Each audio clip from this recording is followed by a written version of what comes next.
আল কোরআন তোমায় দেখিয়ে দিবে জান্নাতের ঠিকানা, সহি হাদিস দেখিয়ে দিবে বেহেশতের ঠিকানা। আল কোরআন তোমায় দেখিয়ে দিবে জান্নাতের ঠিকানা, সহি হাদিস দেখিয়ে দিবে বেহেশতের ঠিকানা। কোনটা হালাল কোনটা হারাম পড়লে বুঝবে আল্লাহর কালাম, কোনটা হালাল কোনটা হারাম পড়লে বুঝবে আল্লাহর কালাম। কোন পথে চলবে তুমি কোন পথে আছে মানা, আল কোরআন তোমায় দেখিয়ে দিবে জান্নাতের ঠিকানা, সহি হাদিস দেখিয়ে দিবে বেহেশতের ঠিকানা।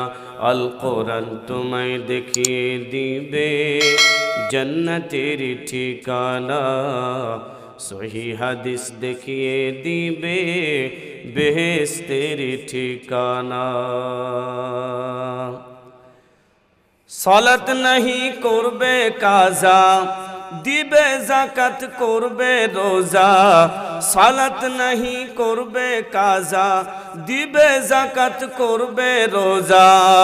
কেমন করে করবে আদায় কেমন করে করবে আদায় দেখো হাদিসের বর্ণনা, আল কোরআন তোমায় দেখিয়ে দিবে জান্নাতের ঠিকানা, সহি হাদিস দেখিয়ে দিবে বেহেশতের ঠিকানা।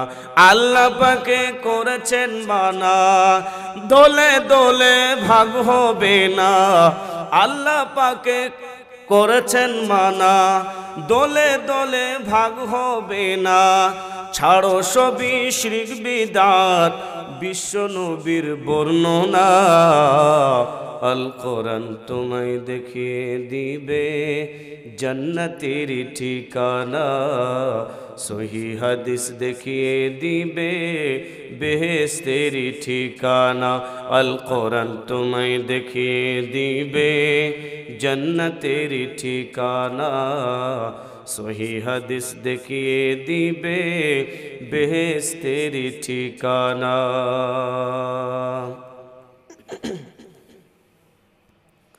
উপস্থিত আজকের আয়োজিত এই সভার যোগ্যতম সভাপতি, অন্যান্য উলামায়ে কেরামগণ, সামনে বসে থাকা ইসলাম দরুদি ইসলাম পিপাসু স্নেহের যুবক ভাইয়েরা, বিভিন্ন জায়গায় ছড়িয়ে ছিটিয়ে বসে থাকা পর্দার আড়ালে মা ও ভগ্নীগণ, সর্বাগ্রে সেই মহান রব্বুল আলামিনের কৃতজ্ঞতা জ্ঞাপন করি যে আল্লাহ রব্বুল আলামিন অসংখ্য মখলুকাত সৃষ্টি করার পরে এই পৃথিবীর মধ্যে আমাদেরকে মানব রূপে সৃষ্টি করেছেন। সে আল্লাহ রব্বুল আলামিনের প্রশংসা জ্ঞাপন করি, পড়ি আলহামদুলিল্লাহ। দরুদ ও সালাম অবতীর্ণ হোক প্রিয় নবী মুহাম্মদুর রাসূলুল্লাহ, পড়ুন সকলে সাল্লাল্লাহু আলাইহি ওয়াসাল্লামের প্রতি অগণিত দরুদ ও সালাম শান্তির দ্বারা বিবর্ষিত হোক। আল্লাহুম্মা সাল্লি আলাইহি আল্লাহুম্মা বারিক আলাইহি, পড়ি আল্লাহুম্মা আমিন। টাইমকে অতি সংকীর্ণ মনে করে কোরআনুল কারীম হইতে আপনাদের সম্মুখে একটি মাত্র আয়াত তিলাওয়াত করেছি ইনশাআল্লাহুল আজিজ। সে আয়াত বিষয়বস্তু সামনে রেখে বক্তব্যের ইতিরেখা টানব। ওয়ামা তৌফিক ইল্লা বিল্লাহ তাওয়াক্কালতু ওয়া ইলাইহি উনীব। ক্বালা রাব্বি ইশরাহ লি সাদরি ওয়া ইয়াসসির লি আমরি ওয়াহলুল উকদাতাম মিন লিসানি ইয়াফকাহু কওলি।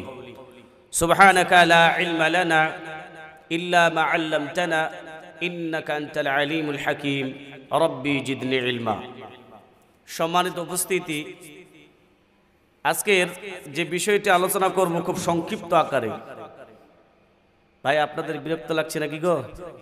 হ্যাঁ, এতে তো লোক কম, খুব মনে কিছু নেওয়ার নেই। এখানে যদি একটা নাট্য হতো বা কোনো মিউজিক্যাল হাঙ্গামা ইত্যাদি ইত্যাদি নাম যেগুলো হয়ে থাকে, এই জিনিসগুলো হলে আমাদের মা বোনেরা সামনে বসে থাকতো, তাই না? সম্মানিত ভাই, একটা কথা বলি, কিয়ামতের দিন আল্লাহ রাব্বুল আলামিন পবিত্র কোরআনুল কারীমের মধ্যে এই যে কয়েকটা লোক আপনারা যারা বসে আছেন এখানে, এদেরকে নিয়েও কিছু মানুষ ঠাট্টা বিদ্রুপ করে, এরা আবার কি এই তো সাইদুর রহমান তো বারবার দেখেছেন, সাদ্দাম তো প্রতিদিন দেখা হচ্ছে, এই করে মানুষ ঠাট্টা বিদ্রুপ করছে। এইলা আবার কি কহিল? সম্মানিত ভাইরা আমার, মনে রাখবেন কিয়ামতের দিন ওই সমস্ত লোকেরা যারা বিদ্রুপ করেছে, যারা আপনাকে নিয়ে ঠাট্টা করেছে, কিয়ামতের দিনের আফসোস করে বলবে, সেই দিনে আমরা তাদের দলভুক্ত কেন ছিলাম না, আফসোস করবে আর বলবে।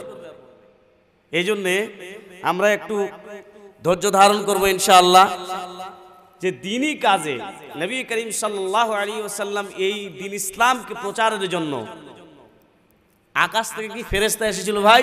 বলেন, যখন ইসলামের সূচনা হবে, প্রথম দিন যখন আল্লাহ রাব্বুল আলামিন নবী করিম সাল্লাল্লাহু আলাইহি ওয়াসাল্লামকে রিসালাতের দায়িত্ব দিয়ে পাঠালেন, সেই দিন আল্লাহ রাসূল সাল্লাল্লাহু আলাইহি ওয়াসাল্লাম, হাদিসে বর্ণনা করা হচ্ছে, আল্লাহর নবী সাল্লাল্লাহু আলাইহি ওয়াসাল্লাম এত খুশি যে এই দিনটা আমার কাছে সবচেয়ে খুশি এবং কাঙ্ক্ষিত। রাসূলুল্লাহ সাল্লাল্লাহু আলাইহি ওয়াসাল্লাম কাঙ্ক্ষিত কি, যে তায়েববাসী যারা, তায়েফের প্রতি প্রথম রিসালাতের দায়িত্ব নিয়ে আমি যাব, এটা আল্লাহ রাসূল সাল্লাল্লাহু আলাইহি ওয়াসাল্লামের প্রথম দাওয়াত ছিল। তো সেই দিন খুশি করে আল্লাহর নবী ভাবছেন যে এটা তো মামুলি ব্যাপার, আল্লাহর কাছ থেকে নবুয়ত পেয়েছি, এখন এই নবুয়ত বা রিসালাতের দায়িত্ব আমি মানুষের কাছে, তায়েববাসীর কাছে পৌঁছে দেব, আর তারা এটাকে খুব সহজভাবে গ্রহণ করে নেবে। এই কাঙ্ক্ষা, এই রাসূলুল্লাহ সাল্লাল্লাহু আলাইহি ওয়াসাল্লামের চাহিদা এরকম ছিল। ঠিক হাদিসের পরিভাষা এরকম। সব ইবাদত পড়ার সব সময় আজকে নাই, আমার বিষয় যেহেতু অন্য আছে, এজন্য একটু বুঝানোর জন্য শুধু বলছি ভাই। আল্লাহর নবী সাল্লাল্লাহু আলাইহি ওয়াসাল্লাম গেলেন, রাসূল যেটা ভেবেছিলেন তার ঠিক উল্টোটা হলো, বিপরীত। কি হয়েছিল জানা আছে তো না? আল্লাহ রাসূল সাল্লাল্লাহু আলাইহি ওয়াসাল্লামের শরীর থেকে, সে টকবকা শরীর থেকে রক্ত লহু লিলিহান হয়ে গেল। রাসূলুল্লাহ সাল্লাল্লাহু আলাইহি ওয়াসাল্লামকে পাথর মেরে মেরে মেরে মেরে মেরে আঘাতের চিহ্নগুলো মনে হচ্ছে এখনো জ্বলজ্বল করে জ্বলছে। জিবরিল আমিন সে আকাশ উপরে, ও চিন্তিত, ও বলছে যে আল্লাহ আপনি কি করছেন, একটু আদেশ করেন, আপনি আদেশ করেন যে তায়েববাসীকে একটা পাহাড় নিয়ে যে আমি চাপিয়ে তাদেরকে মেরে দিই। ভাই, সেই দিন আল্লাহ রাসূল সাল্লাল্লাহু আলাইহি ওয়াসাল্লামের কেউ সঙ্গ ছিল না, কিন্তু সেদিনকে আল্লাহ রাসূল সাল্লাল্লাহু আলাইহি ওয়াসাল্লাম ফিরে এসেছিলেন না, বরং আল্লাহ জিবরিলকে পাঠিয়ে দিলেন, যাও রাসূলের আদেশ যদি হয় তাহলে তুমি করো। কেন? এটা আল্লাহর রাসূল সাল্লাল্লাহু আলাইহি ওয়াসাল্লাম আরেকটা ঈমানের পরীক্ষা। আল্লাহ নবীকে এসে বলছেন যে আল্লাহর, আপনি বলেন আল্লাহর আদেশ আছে, আমি ইচ্ছা করলে এদেরকে সবাইকে এক্ষুনি, খালি আপনি একবার বলেন। কাকে বলছেন? আল্লাহ রাসূলকে। তখন আল্লাহ রাসূল সাল্লাল্লাহু আলাইহি ওয়াসাল্লাম বলছেন যে আল্লাহ আমাকে সারা বিশ্ব জাহানের জন্য রহমত করে প্রেরণ করেছেন, বলুন সুবহানাল্লাহ। ভাই, এই জন্যে আমরা পিছিয়ে যাব না, আর আমরা চিন্তিত হব না। নিঃসন্দেহে এই দুটা চারটা হতে হতে ইনশাআল্লাহ একদিন এই মাজমাটা পুরো ভর্তি হয়ে যাবে, বলি ইনশাআল্লাহ। আল্লাহ আমাদেরকে ইস্তেকামা থাকার, অর্থাৎ ধারাবাহিকতা অবলম্বন করার তৌফিক দান করুক। আমরা যেন সকলেই এই দাওয়াতি কাজে সচেষ্ট হই এবং দীর্ঘ শ্বাস নিয়ে, যতদিন আমাদের শ্বাস আছে ততদিন পর্যন্ত এই কাজে আমরা যেন নিয়োজিত থাকতে পারি। আল্লাহ তুমি তার তৌফিক দান করুন, সকলে পড়ি আল্লাহুম্মা আমিন। ভাই, আজকের সংক্ষিপ্ত বিষয়বস্তু, আজকে আলোচনা করব একটা হাদিস। এই হাদিসটা আপনি দারমিতে পাবেন, মিশকাতুল মাসাবির মধ্যেও বর্ণনা করা হয়েছে। হযরত আব্দুল্লাহ ইবনে আমর রাদিয়াল্লাহু তাআলা আনহু থেকে হাদিসটি বর্ণিত। তিনি বলেন, রাসূল সাল্লাল্লাহু আলাইহি ওয়াসাল্লাম বলেছেন, 4 শ্রেণীর মানুষ জান্নাতে যাবে না। কয় শ্রেণী বললাম ভাই? 4 শ্রেণীর মানুষ জান্নাতে যাবে না। তার মধ্যে এক শ্রেণীর ব্যাপারে রাসূলুল্লাহ সাল্লাল্লাহু আলাইহি ওয়াসাল্লাম বললেন, আকল, যারা পিতামাতার অবাধ্য সন্তান, এরা জান্নাতে যাবে না। নাউজুবিল্লাহ বলবেন না? এরা জান্নাতে যাবে না। যে জান্নাত কি, জান্নাত কাকে বলে, জান্নাতের স্বাদ কি? আজকালকে জান্নাতের কথা বলতে, জান্নাতের কিছু কিছু আলেম আছে জান্নাতকে সহজ মনে করে দিয়েছে।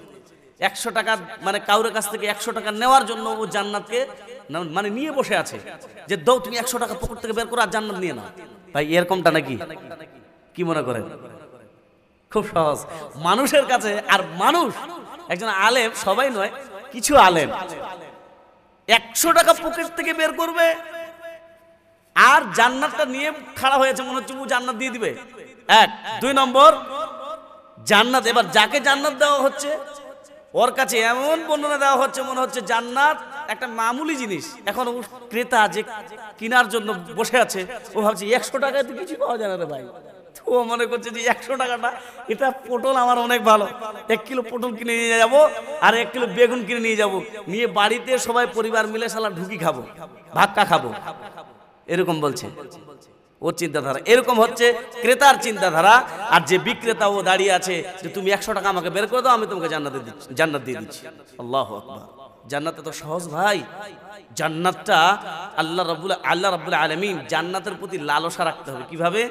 আল্লাহ নবী একদিন সালাতুল খুসুফ এর নামাজ আদায় করাচ্ছেন। মানে সালাতুল খুসুফ যেটাকে বলা হয়, খুসুফ বলতে যেটাকে বলা হয় চন্দ্র এবং সূর্য গ্রহণের নামাজ। পড়েছেন জীবনে ভাই? হ্যাঁ, পড়েননি না?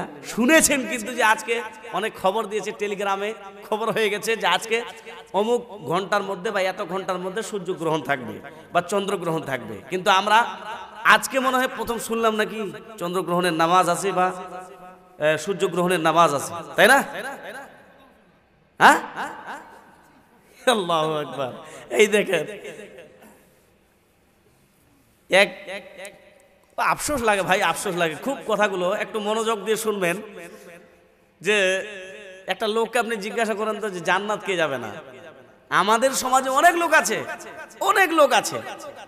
আপনি দেখবেন আটকে সাটকিয়া যে 60 মানে বছরে 2 বার নামাজ আদায় করে, এরকম লোক আছে না নাই? আপনাদের গ্রামে আছে? হ্যাঁ, শুধু ঈদের 2 ঈদের সালাত আদায় করে, একটা হচ্ছে ঈদুল ফিত্র আর একটা হচ্ছে ঈদুল আযহা। এই দুটোই নামাজ আদায় করে। ওই লোকটাকে আপনি বলবেন তো ভাই যে তুই এরকম যে নামাজ আদায় করছিস, তোকে জান্নাত দিবি না আল্লাহ? আপনি খালি বলে দেখেন, পারবেন বলতে? যে মৌলবি বলবে না, ওরও খবর আছে। হ্যাঁ, তুই বের কত বড় পণ্ডিত, হ্যাঁ, জান্নাতের কি তুই ঠিকাদার নাকি? মানে জান্নাত ও যাবে। আরেক শ্রেণীর নামাজি আছে, এ হচ্ছে মাসিলা নামাজি। রমাজান মাসেও দেখা করতে আসবে মসজিদে, আর বাকি 11 মাস কোনো পাত্তা নাই। আছে না নাই? এরকম ভাই আছে তো। এই লোকটাকে আপনি বলবেন যে জাহান্নামী, এই জান্নাতে যেতে পারবে না বা জান্নাতে যাবে না, খালি বলে দেখেন। আল্লাহু আকবার। সম্মানিত ভাই ও বন্ধুরা আমার, আমি বুঝাতে চাচ্ছিলাম যে জান্নাতটাকে আমরা খুব সহজ করে দিয়েছি। জান্নাতের প্রতি লালসা থাকতে হবে। নবী করিম সাল্লাল্লাহু আলাইহি ওয়াসাল্লাম সালাতুল খুসুফ নামাজ পড়াচ্ছেন কিসের? চন্দ্রগ্রহণের। চন্দ্রগ্রহণ এটা হচ্ছে আল্লাহর একটা নিদর্শন, তাই না? তো এই নিদর্শন লেগেছে, আল্লাহ রাসূল সাল্লাল্লাহু আলাইহি ওয়াসাল্লাম নামাজ আদায় করাচ্ছেন। তো নামাজ আদায় করতে করতে দীর্ঘক্ষণ ধরে সেখানে তেলাওয়াত করতে হয়, যতক্ষণ পর্যন্ত সূর্যগ্রহণ অবশিষ্ট ছুটে না যায় ততক্ষণ পর্যন্ত নামাজের সেই কেরাতগুলো জারি রাখলেন আল্লাহ রাসূল সাল্লাল্লাহু আলাইহি ওয়াসাল্লাম। এই নামাজের মধ্যেই আল্লাহ নবী সাল্লাল্লাহু আলাইহি ওয়াসাল্লাম কি করলেন? যে নামাজরত অবস্থায় আল্লাহ রাসূল সাল্লাল্লাহু আলাইহি ওয়াসাল্লাম সামনে বেড়ে চলে গেলেন, সামনে এগিয়ে চলে গেলেন। আবার কিছুক্ষণ পর তিনি ওই নামাজরত অবস্থায় আবার পিছিয়ে চলে আসলেন। এবার পূর্ণ যখন চন্দ্রগ্রহণের সেই চন্দ্রগ্রহণ প্রায় সূর্যগ্রহণ যখন শেষ হয়ে গেল, তখন আল্লাহ রাসূল সাল্লাল্লাহু আলাইহি ওয়াসাল্লাম নামাজ থেকে ফারিগ হওয়ার পরে সাহাবী রাসূল তারা জিজ্ঞেস করলেন, ইয়া রাসূলুল্লাহ, আপনি যে নামাজের মধ্যে এইরকম হারকাত করলেন, এই যে সামনে কিছু দূর এগিয়ে গেলেন আবার পিছিয়ে আসলেন, কারণটা কি? তখন আল্লাহ নবী সাল্লাল্লাহু আলাইহি ওয়াসাল্লাম বলছেন, সাহাবারা, আজকে আল্লাহ রাব্বুল আলামিন আমাকে জান্নাত দেখা, মানে আমার কাছে জান্নাতকে পেশ করা হয়েছিল। বলুন সুবহানাল্লাহ। আল্লাহ নবী সামনে কি করা হয়েছিল? জান্নাতকে পেশ করা হয়েছিল। আর সেই জান্নাতে বড় বড় বাগান এবং তার মধ্যে বিশিষ্ট একটা মানে যেটাকে বলা হয় আনার বা আঙ্গুর, আঙ্গুরের বাগান, আনার নয় আঙ্গুরের বাগান। এই আঙ্গুরের বাগান বড় বড় আঙ্গুরের থোকাগুলো ঝুলে আছে। তো একটা থোকা দেখছি যে মনে হচ্ছে বের হয়ে আসছে নাকি। তখন আল্লাহ নবী সাল্লাল্লাহু আলাইহি ওয়াসাল্লাম বলছেন যে আমার আর লোভ সামলানো না, কি করলাম, আমার হাতটাকে বাড়িয়ে দিলাম। সাহাবীদেরকে আল্লাহ রাসূল বলছেন, সাহাবারা শোনো, আমি ওইটা থোকা যদি কোনো রকম খালি ছিঁড়ে নিয়ে আসতে পারতাম তাহলে তোমরা সারা জীবন খেয়ে চলে যেতে, কিন্তু এই আঙ্গুর শেষ হতো না। বলুন সুবহানাল্লাহ। এটা কেন বললাম? একে বলে লালসা। আল্লাহ রাসূল নামাজরত অবস্থায় জান্নাতের লালসাকে তিনি সহ্য না করতে পেরে নামাজরত অবস্থায় তিনি চলে গেছেন, আবার ফিরে আসছেন। এই হচ্ছে লালসা, এরকম থাকতে হবে লালসা। আল্লাহর নবী সাল্লাল্লাহু আলাইহি ওয়াসাল্লাম এই জান্নাতের কথা বলছেন, মাউদিউন সাউতিন ফিল জান্নাতি খায়রুম মিনাদ দুনিয়া ওয়া মা ফিহা। জান্নাতকে নির্মাণ করা হয়েছে একটা কড়া। কড়া দেখেছেন? কড়া, সেটাকে আমরা বলি আমাদের ভাষায়, আমাদের বিশেষ করে দক্ষিণ দিনাজপুর বংশীহারের ভাষা যেটা, সেটা হচ্ছে সাঁটা আমরা বলি। কেউ কড়া ব্যবহার করে, ওই যে ঘোড়া পিটানোর যে কড়া ব্যবহার করা হয়, এই কড়াটা দেখেছেন তো? নাই? এই কড়া আল্লাহ নবী সাল্লাল্লাহু আলাইহি ওয়াসাল্লাম বলছেন জান্নাতে একখানা কড়া, একটা কড়া রাখার জায়গা আছে। আল্লাহ তাআলা কড়া রাখার একটা জায়গা করেছেন জান্নাতে, একটা কড়া রাখারও জায়গা আছে। আর আল্লাহ নবী বলছেন যে এই যে কোড়া রাখার জায়গাটা, এটা আল্লাহ তাআলা যত্ন নিয়েছেন। বলছেন কি, গোটা দুনিয়া, এই দুনিয়ার মধ্যে জমিন এবং আকাশের মধ্যে যা কিছু আছে সব বিক্রয় করে দিলেও তার সমতুল্য হবে না। বলুন সুবহানাল্লাহ। ভাই, এই জান্নাতকে একটা কোড়া রাখার, এরকম মানে হয় একটা কোড়া রাখার জায়গা যদি এত যত্ন নিতে পারেন, তাহলে যে মানুষকে আল্লাহ রাব্বুল আলামিন নিজ হাতে সৃষ্টি করেছেন, যে মানব জাতিকে আশরাফুল মাখলুকাত বলে আখ্যা দিলেন, যে মানব জাতির জন্য আল্লাহ রাব্বুল আলামিন জান্নাত নির্মাণ করেছেন, যে মানব জাতিকে সর্বশ্রেষ্ঠ সম্মানের অধিকারী করেছেন, সেই মানুষের যে ফ্যাক্টরিটা আল্লাহ রাব্বুল আলামিন তৈরি করেছেন, যে জান্নাতটা তৈরি করে রেখেছেন, সেই জান্নাতের যত্নটা আল্লাহ রাব্বুল আলামিন কিভাবে নিয়েছেন এটা আপনাকে ভাবতে হবে এবং তার কদর এইভাবেই করতে হবে। সম্মানিত ভাই ও বন্ধুরা আমার, আমরা জান্নাতের লালসা আমাদের থাকবে, তবে জান্নাতের লালসা এমনি এমনি করলে হবে না। আপনাকে এই আমলের দ্বারা, পাথেওর দ্বারা সেই জান্নাতকে আপনাকে আপনি নিতে হবে। জান্নাতকে কি করতে হবে? জান্নাতকে পেতে গেলে অধিক কষ্ট, মশাক্কাত, মেহনত এবং কঠোর পরিশ্রমে নিয়োজিত হতে হবে, তবেই আমরা সেই জান্নাত পাবো। একটা বিধানকে স্বীকার করলাম, আরেকটা বিধানকে অস্বীকার করলাম, এর নাম জান্নাত পাওয়া নয়। আর এরকম লালসা, মানে এরকম লালসা করার মানে কি? পাগলামি করা। আল্লাহ রাব্বুল আলামিন আমাদেরকে বোঝার তৌফিক দান করুক। সকলে বলি আল্লাহুম্মা আমিন। আমরা পূর্ণরূপে আল্লাহ রাব্বুল আলামিনের প্রতি তাওয়াক্কুল রাখি এবং সেই মহান স্রষ্টার সমগ্র যত বিধান আছে সব বিধানগুলো আমরা মাথা পেতে মেনে নিই। এটাই হচ্ছে মুমিনের বৈশিষ্ট্য। আল্লাহ রাব্বুল আলামিন এই বৈশিষ্ট্যের উপর আমাদেরকে জীবিত থাকার তৌফিক দান করুক। সকলে পড়ি আল্লাহুম্মা আমিন। ভাই, আল্লাহ রাব্বুল আলামিন পবিত্র কোরআনুল কারীমের মধ্যে অনেকগুলো আয়াতের কথা বলেছেন, সবগুলো আমি বলতে পারবো না, তবে আপনাদেরকে যেটা বলছিলাম, 4 শ্রেণীর মানুষ জান্নাতে যাবে না।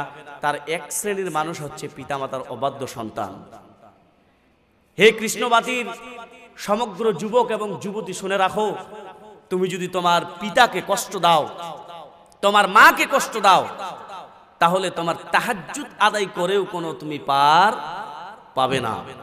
আল্লাহ রাব্বুল আলামিন পবিত্র কোরআনুল কারীমের মধ্যে স্পষ্ট করে দিয়েছেন যে পিতামাতার সদ্ব্যবহার করতে হবে।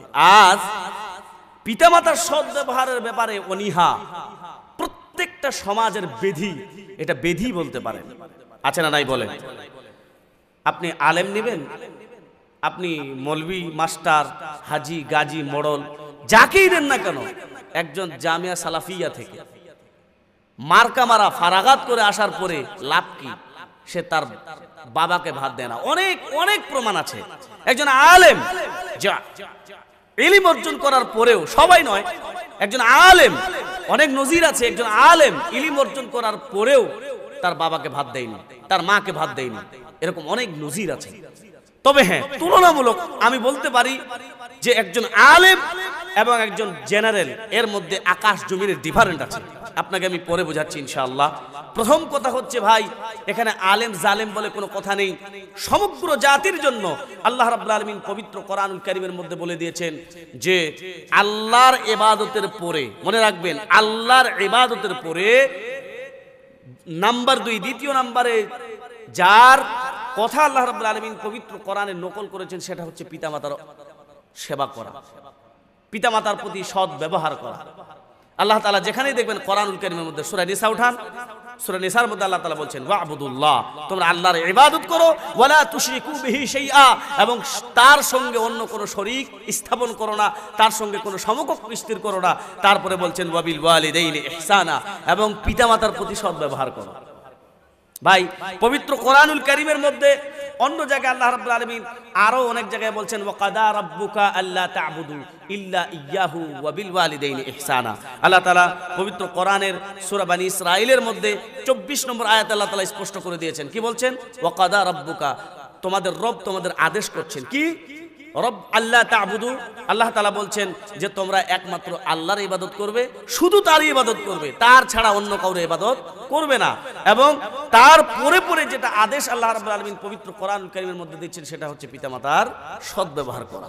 প্রিয় ভাই সকল, এখন হাদিস শরীফের মধ্যে রাসূলুল্লাহ সাল্লাল্লাহু আলাইহি ওয়াসাল্লাম পৃথিবীতে দেখেন একটা হাদিস দিয়ে আপনাদেরকে প্রমাণ করে দিই।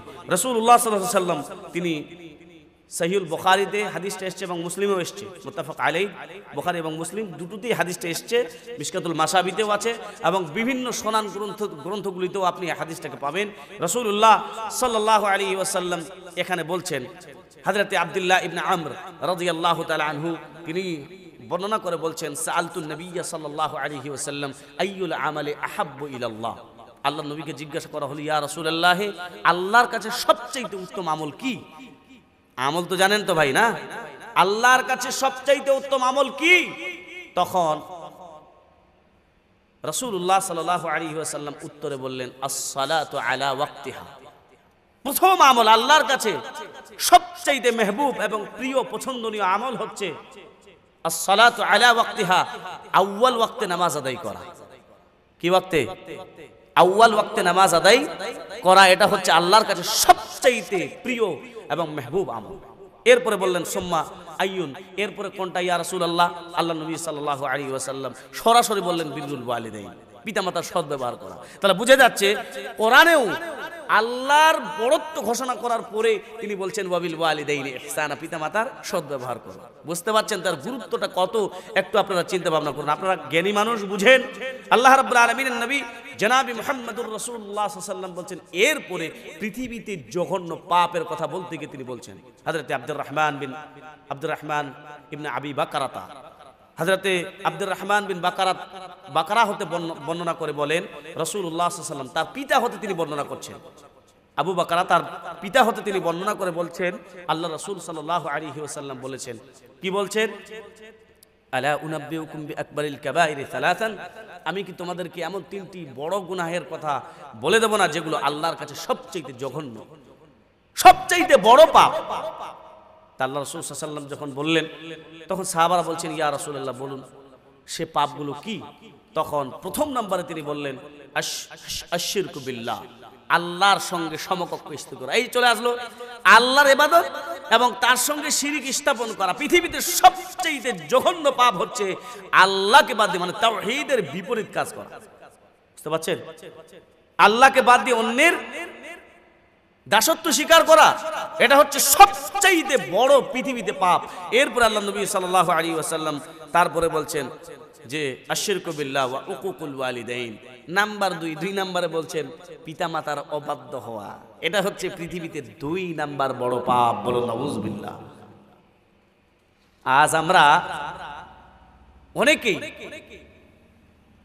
পিতামাতার প্রতি কোনো সদ্ব্যবহার নাই। আজ পিতামাতা কষ্টের পর কষ্ট করে তারা আমাদেরকে মানুষ করেছে, আজ আমরা তাদেরকে ভুলে গেলাম।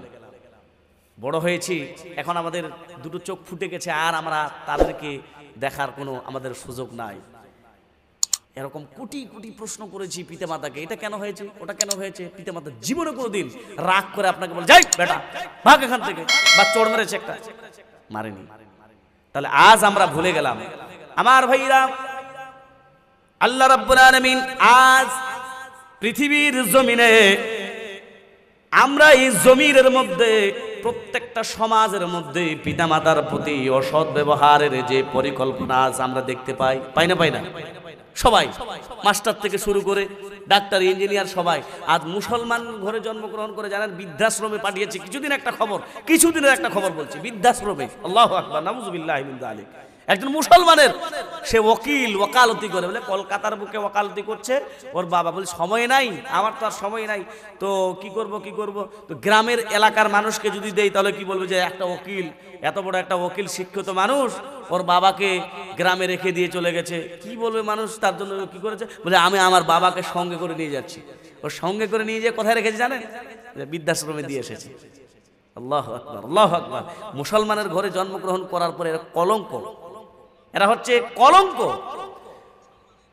কিছু লোক তারা পিতামাতার প্রতি এমন ভাবে ব্যবহার করে যেগুলো পশুর চেয়েও খারাপ। আল্লাহু আকবার। কিছুদিন আগে দেখা গেল একজন পিতাকে মারতে মারতে বেচারা খাচ্ছে, সোশ্যাল মিডিয়ায় ভাইরাল, দেখছে খেতে খেতে বেচারা খাচ্ছে, জুতা দিয়ে মারতে মারতে মারতে মারতে বাড়ি থেকে বের করে দিল। মুসলমানের ঘরে জন্মগ্রহণ করা একটা ছেলে, ভাবতে অবাক লাগে। আমার ভাইরা, আল্লাহ রাব্বুল আলামিন পবিত্র কোরআনুল কারীমের মধ্যে বলছেন, মারা তো দূরে থাক, আপনার যে শরীরের মধ্যে অঙ্গ প্রত্যঙ্গগুলো আল্লাহ রাব্বুল আলামিন দিয়েছেন, এই অঙ্গ প্রত্যঙ্গ দিয়ে আপনি কোন রকমের পিতামাতার প্রতি অসৎ ব্যবহার করতে পারেন না। এই ব্যাপারে আল্লাহ রাব্বুল আলামিন বলেন, ইম্মা ইয়াবলুগান্না ইনদাকাল কিবার আহাদুহুমা আও কিলাহুমা ফালা তাকুল লাহুমা উফফিন ওয়ালা তানহারহুমা وقل لهما قولا كريما। আল্লাহ রাব্বুল আলামিন বলছেন, যখন তারা উভয় বৃদ্ধ বা বৃদ্ধা হয়ে যাবে তখন তাদের সম্মুখে অথবা তাদের মধ্যে একজন বৃদ্ধ বা বৃদ্ধা হবে, খবরদার হে সন্তানেরা, তোমরা তোমাদের পিতামাতার সম্মুখে দাঁড়িয়ে শব্দটাও পর্যন্ত করো না। একটা শব্দ আমরা বলি যখন মানুষ বৃদ্ধ হয়ে যায়, বৃদ্ধা হয়ে যায়। আচ্ছা, আমরা বৃদ্ধ বা বৃদ্ধা হব কি হব না বলেন ভাই? সারা জীবন কি যুবক থাকবো? থাকতে পারবো? থাকতে পারবো না। একদিন আমাদেরকেও এইরকম বুড়ো হয়ে যেতে হবে, এই চামড়াগুলো আমাদের মানে কি হয়ে যাবে, জড়ে যাবে। এই সময় কিন্তু আমাদেরও আসবে ভাই। সকলের যে মস্তিষ্ক সব সময় সমান থাকে না। একজন বৃদ্ধ যখন বৃদ্ধ হয়ে যায় তখন তাদের যে মস্তিষ্ক, এই মস্তিষ্কটা ছোট ছোট বাচ্চা, যেমন বাচ্চাদের মস্তিষ্ক সেরকম হয়ে যায়। বাচ্চাদের মস্তিষ্ক কি, হঠাৎ দেখবেন যে এই প্যাকেটের জিনিসগুলো, ওকে যদি বলেন যে ঘি খা, ঘি ভালো জিনিস না, ভালো নয়, বলেন ঘি ভালো তো, মধু খা, মধু ভালো জিনিস, ও বুঝতে পারবে? ওকে হাজার ঘি দেন আর মধু দেন, ও বুঝবে না। কেন? ওর বাল্যকালের যে দিমাগ, এই দিমাগের জন্য কি বলে, ওইটাই দে, ওই চকলেটটা চকচক দেখা যাচ্ছে, ও চকলেট। এরকম হয় একজন বৃদ্ধ বাবা বা মা যখন বৃদ্ধ বা বৃদ্ধা হয়ে যায় তখন তাদের এই মস্তিষ্কটা ভারসাম্যহীন হয়ে যায়। এরকম ছোট বাচ্চাদের মতো আচরণ তারা করে। সেই সময় আর হবে, এই জন্য আল্লাহ রাব্বুল আলামিন আগেই সতর্ক করে বলছেন, খবরদার তোমরা তোমাদের পিতামাতার সঙ্গে শব্দটা আমরা বলি না, অনেক সময় দেখবেন কোন পিতামাতা এমন বৃদ্ধ হয়ে গেছে যে হঠাৎ দেখবেন চলতেই পারে না, বেচারা পেচ্ছাপ করে দিয়েছে, পায়খানা করে দিয়েছে, করে দেয়। তখন দেখবেন যে বাড়িতে বৌমা আছে কিংবা ছেলে আছে, ও তখন চিৎকার করে যে বুড়াটা খাই দেয়, কাম পায় না, মরেও না, বলি না এরকম। তো এই শব্দটা আমরা বলি, বুড়াটা খাই দেয়, কাম পায় না, ইন্নে হাগি ধরিলি, বলি না। তা আমরা বলছি ঠিক তেমনি আল্লাহ রাব্বুল আলামিন এই শব্দটাও থেকে, এই শব্দটা আরে ওইটা তো অনেক বড় শব্দ হয়ে গেল, খাই দেয় কাম পায় না, এটা তো অনেক শব্দ বড় হয়ে গেল। শুধু আল্লাহ বলছেন এতটুকু শব্দ দিয়ে কষ্ট দেওয়া যাবে না। আর আপনি চোখ রাঙিয়ে আপনার মায়ের সম্মুখে, আপনার পিতার সম্মুখে কথা বলেন। যুবক শুনে রাখেন, তোমার নামে যদি তাহাজ্জুদ থাকে, তোমার নামে যদি হাজারো নফল সিয়াম থাকে, তোমার নামে যদি হাজারো সাদকা থাকে, তুমি জেনে রাখো যে এই হাজারো সিয়াম, হাজারো সাদকা, হাজারো এই আমলগুলো তোমার সব নিষ্ফল হয়ে যাবে। তোমার মা, তোমার বাবা যদি কষ্ট পেয়ে যায়, তোমার মা তোমার বাবা যদি অবাধ্য, তোমার মা এবং তোমার মায়ের বাবার যদি তুমি অবাধ্য সন্তান বলে বিবেচিত হও, আল্লাহ নবী সাল্লাল্লাহু আলাইহি ওয়াসাল্লাম বলছেন লা ইয়াদখুলুল জান্নাতা আকুন, এই পিতামাতার অবাধ্য সন্তান এরা জান্নাতে যাবে না। হ্যাঁ, তবে সুযোগ আছে ভাই। সুযোগ কখন? পিতামাতার প্রতি আপনি মানে অভদ্রতা করেছেন, আপনি বুঝতে পারছেন যে পিতামাতার প্রতি আপনি জুলুম করেছেন, অত্যাচার করেছেন, এই মুহূর্তে এখনই যদি আপনার মনে পড়ে, তাহলে বাড়িতে যে আপনি আপনার পিতামাতার পা ধরে ক্ষমা চেয়ে নেন, আপনার হাত ধরে ক্ষমা চেয়ে নেন, নতুবা আপনাকে আল্লাহে বলছি কিয়ামতের দিন কোনো সুযোগ নাই, বাঁচার কোনো পথ আমি অন্ততপক্ষে দেখতে পাচ্ছি না।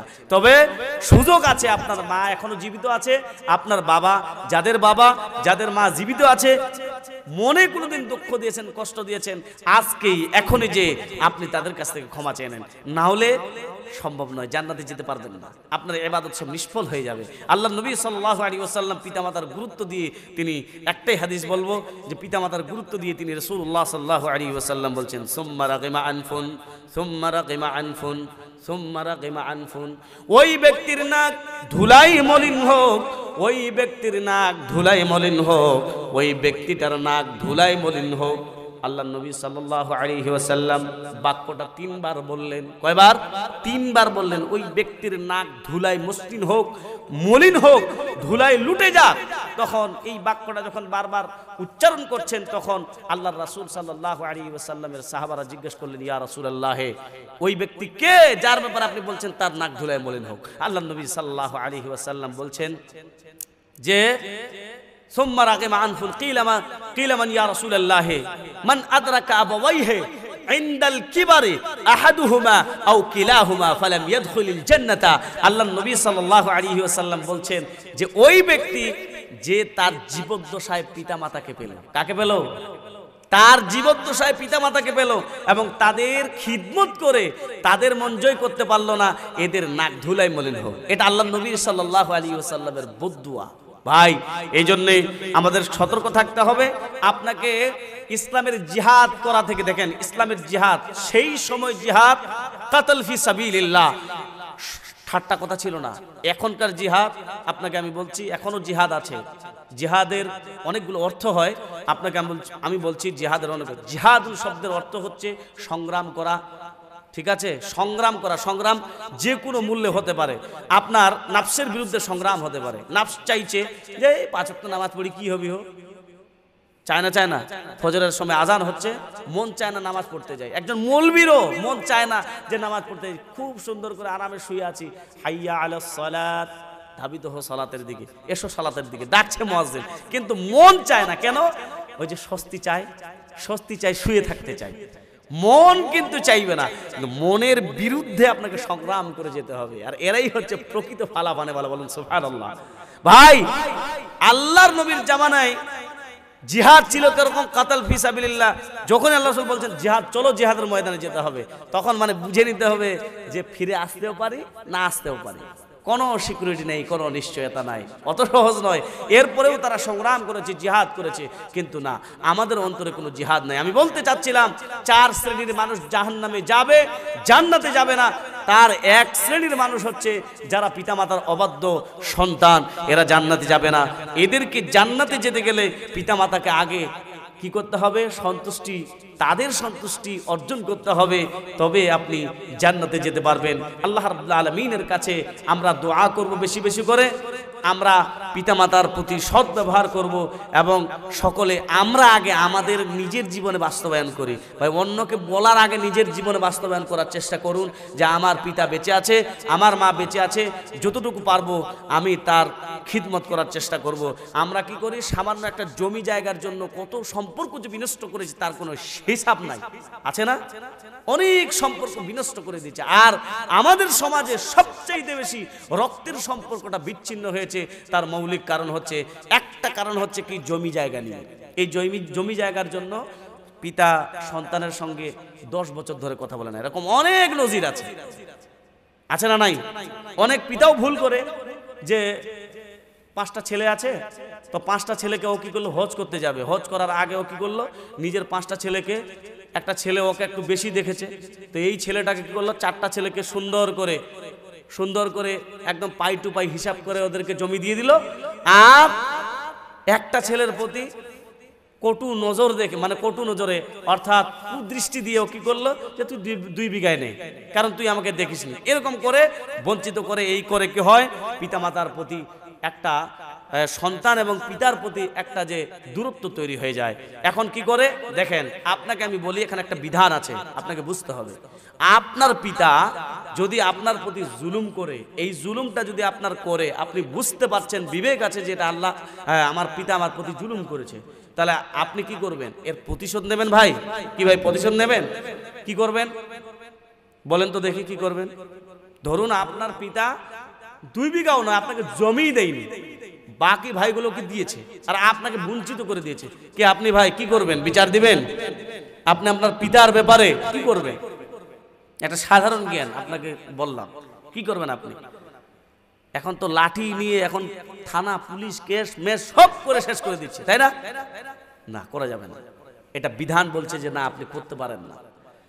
আপনার বাবা যদি আপনাকে অন্যায় করেও আপনাকে যদি বের করে দিতে দেয়, বাড়ি থেকে বের করে দেয়, কোনো উপায় নেই, আপনাকে সদ্ব্যবহার করতে হবে, সদ্ব্যবহার করতে হবে। এটাই আল্লাহর প্রতি ধৈর্য ধারণ করতে হবে, আল্লাহর প্রতি বিশ্বাস রাখতে হবে, আল্লাহর প্রতি মানে তাওয়াক্কুল রাখতে হবে, নির্ভরশীলতা একমাত্র আল্লাহ, তার প্রতি বিচার দিতে হবে, আর পিতা মাতার প্রতি সদ্ব্যবহার করতে হবে। ভাই একটা বিষয় বুঝেন যে আল্লাহর নবী সাল্লাল্লাহু আলাইহি ওয়াসাল্লামের কাছে একজন সাহাবী রাদিয়াল্লাহু তাআলা আনহুম, তিনি এসে আল্লাহ রাসূলকে বলছেন, ইয়া রাসূলুল্লাহ, আমার মা এখনো ইসলাম গ্রহণ করেনি, এখনো অমুসলিম আছে। বুঝে যান ভালো করে বিধানটাকে, যে এখনো আমার মা অমুসলিম, তো আমার মা ইসলামকে গালিগালাজ করে, ইসলামকে নোংরা ভাষায় গালিগালাজ করে, আমাকে দেখতে পায় না। তাহলে আমার মা আমার বাড়িতে মাঝে মাঝে আসে, তো আমার মায়ের সঙ্গে আফাসিলিহা, আমি কি তার সঙ্গে সদ্ব্যবহার করব? তো আল্লাহর নবী সাল্লাল্লাহু আলাইহি ওয়াসাল্লাম তিনি বললেন, জি, কালা নাআম, অবশ্যই তুমি তার সঙ্গে সদ্ব্যবহার করবে। একটা অমুসলিম মা, ছেলে মুসলমান আর মা হচ্ছে অমুসলিম, সেও যদি আপনার বাড়িতে আসে, আশ্রয় নেয়, তাহলে আপনার বিধান হচ্ছে কি, আপনি তার সঙ্গে সদ্ব্যবহার করবেন, কখনো কটু কথা বলবেন না, তার বিরুদ্ধাচরণ করবেন না, তাকে অসৎভাবে গালিগালাজ করবেন না, তাকে বাড়ি থেকে বেঘর করে দিবেন না, এটা আপনার অধিকার নেই ভাই। এই জন্য সতর্ক হয়ে যান। আল্লাহ তাআলা বলে দিচ্ছেন যে কিভাবে আপনি মায়ের সঙ্গে কথা বলবেন। আল্লাহ তাআলা বলছেন কাউলান কারীমা, এমন সব কথা বলবেন যে কথাগুলো বললে আপনার মা খুশি হয়। এটা তো আপনি জানেন, বড় হয়েছেন, ছোট থেকে বড় হয়েছেন, আপনার মায়ের কাছে কোন বাক্যটা বললে আমার মা আমার প্রতি খুশি হয়ে আমাকে দোয়া দিবে, আমার বাবা কোন বিষয়টা আলোচনা করলে আমার বাবা আমার প্রতি খুশি হয়ে আমাকে দোয়া দিবে, এগুলো খুঁজে খুঁজে বাক্যগুলো বলার চেষ্টা করুন এবং কৌশলে পিতামাতার কাছে দোয়া নেওয়ার চেষ্টা করুন। আল্লাহ রাব্বুল আলামিন আমাদেরকে তৌফিক দান করুন। বুঝাচ্ছিলাম যে পিতামাতার অবাধ্য সন্তান জান্নাতে যাবে না। 2, ওয়ালা কাম্মার, যারা জুয়া বা লটারিতে অংশগ্রহণ করে এরা জান্নাতে যাবে না। আপনাদের এলাকায় জুয়া বা লটারি খেলা আছে ভাই? আছে? খেলে নাকি? জুয়া বা লটারি, দেখেন জুয়া বা লটারি এটা হচ্ছে এমন একটা জিনিস যেটা মানুষকে কি করে অপদস্থ করে ফেলে, আর্থিকভাবে এবং সম্মানেরও হানি হয়ে যায়। এমন কিছু মানুষ আছে দেখবেন আমাদের সমাজে, মুসলমান, কালী পূজার রাত্রিতে, আল্লাহু আকবার, কালী পূজার, আপনাদের এলাকায় হয় কি হয় না আমি জানি না, কিন্তু আমাদের এলাকায় বংশীহারিতে কালী পূজার রাত্রিতে মুসলমানেরা মানত করে রাখে, আর মানত করে রাখে বিশেষ করে তাজ খেলাবার জন্য। তাজ করে এই দিনে যদি কোনো রকম খালি 1 টাকা জিতি যাওয়া যায়, তাহলে গোটা বছর খালি ধন আসতে থাকবে, সুরকালে ধন ঢুকাই দিবে। নাউযুবিল্লাহি মিন যালিক। কত বড় শিরকিয়া আকীদা, কত বড় শিরকি ধারণা। কিছু মানুষ মনে করে, যারা চোর, ওরা মনে করে যে একটা জিনিস খেলে কোনো রকম একটা ধানের শীষ যদি চুরি করে নেওয়া যায়, তাহলে এই ধানের শীষ চুরি করতে পারলে গোটা বছর আমার সম্পদে ভর্তি হয়ে যাবে। নাউযুবিল্লাহি মিন যালিক। এক তো অবৈধ চিন্তাধারা, এক অবৈধ চিন্তাধারা, এবং আরো কি চায়, আল্লাহ রাব্বুল আলামিনের কাছে আবার আশাও রাখে যে সে আমাকে ধন দিবে। নাউযুবিল্লাহি মিন যালিক। আমাদেরকে তৌফিক দান করুক। সবচাইতে বড় ফিতনা যেটা আমাদের সমাজে ঢুকেছে সেটা হচ্ছে এই মোবাইল। এই মোবাইলের মাধ্যমে অনেক মানুষ এখন জুয়ায় নিমজ্জিত হয়েছে। একটা জুয়া হচ্ছে কি, বিভিন্ন রকমের জুয়া আছে, তার মধ্যে একটা হচ্ছে ইন্ডিয়ান প্রিমিয়ার লিগ। মনে রাখবেন, এই ইন্ডিয়ান প্রিমিয়ার লিগ, এই লিগের মধ্যে শুধু ইন্ডিয়ান প্রিমিয়ার লিগ নয়, পৃথিবীর সমগ্র আজ দেখবেন গোটা ভারতের মধ্যে, আমি হিসাব করে দেখেছি গোটা ভারতের মধ্যে যতগুলো লিগ আছে, এই লিগে বিশেষ করে যুব সম্প্রদায় তারা কি হয়েছে, এক একটা নিজেদের সম্পদকে, এই যে আমাদের যুবকরা আজকে আমাদের যুব সম্প্রদায় তারা যে বিশেষ করে বেকারত্ব আপন করে নিয়েছে, বেকারত্ব যে বেড়ে গেছে, এই বেকারত্বটা বেড়ে যাওয়ার মূল কারণটা জানেন? এই বেকারত্বটা বেড়ে যাওয়ার মূল কারণ হচ্ছে ইন্ডিয়ান প্রিমিয়ার লিগ। এই লিগ, এখানে দেখবেন যে বিভিন্ন রাষ্ট্রে বিভিন্ন জায়গায় ক্রিকেটের যে উদ্বোধন এবং এই ক্রিকেটের মাধ্যমে মানুষের মধ্যে যে জুয়া, এই জুয়ার আবির্ভাব লাভ হয়েছে। প্রত্যেকটা মুসলমানের ঘরের সন্তানেরা আজকে তারা বুঝতেই পারে না জুয়া খেলছে। এই যে ফট করে একটা বল এরকম করে একটা বল খেলে দিবে, আর এই বলটার মধ্যে যদি 6 হয় তাহলে 500 টাকা পাবে, আর যদি 6 না হয় তাহলে সেই টাকাটা কেটে নেওয়া যাবে। এইভাবে বলের উপর বল করে তারা এরকম অনেক মুসলমান ঘরানার ছেলে যারা অনায়াসে নিজেদের সম্পদগুলিকে কি করছে, পানির মধ্যে ফেলে দিচ্ছে। আল্লাহ রাব্বুল আলামিন পবিত্র কোরআনুল কারীমের মধ্যে স্পষ্ট করে দিয়েছেন, ইন্নাল মুবাদ্দিরিনা কানু ইখওয়ানাশ শায়াতিন ওয়া কানা শাইতানু লিরাব্বিহি কাফুরা। এটা হচ্ছে যারা অপচয় করে। এটা কি অপচয় নয় ভাই, বলেন তো? এটা কি অপচয় নয়? যারাই আজকে এই ইন্ডিয়ান প্রিমিয়ার লিগের সঙ্গে যুক্ত হয়েছেন, আজ আমি বলে দিতে পারি বুক ঠুকে, গোটা ভারতবর্ষের মধ্যে আপনি দেখবেন কোটি কোটি ছেলেরা এখানে যোগদান করে, আর দেখবেন যে গোটা লিগটার মধ্যে, গোটা লিগ খেলা হওয়ার পর একটা মাত্র পুরস্কৃত করা হয়, একজনকে মাত্র পুরস্কৃত করা হয়, আর বাকি সমগ্র সময় সবাই কি হয়, এখানে কোটি কোটি টাকা সব পানির মধ্যে ফেলে দেওয়া হয়। আল্লাহু আকবার। আমরা মুসলমানের বাচ্চাদেরকে জেনে রাখেন, যারা আপনারা গার্জিয়ান তাদেরকে সচেতন হতে হবে।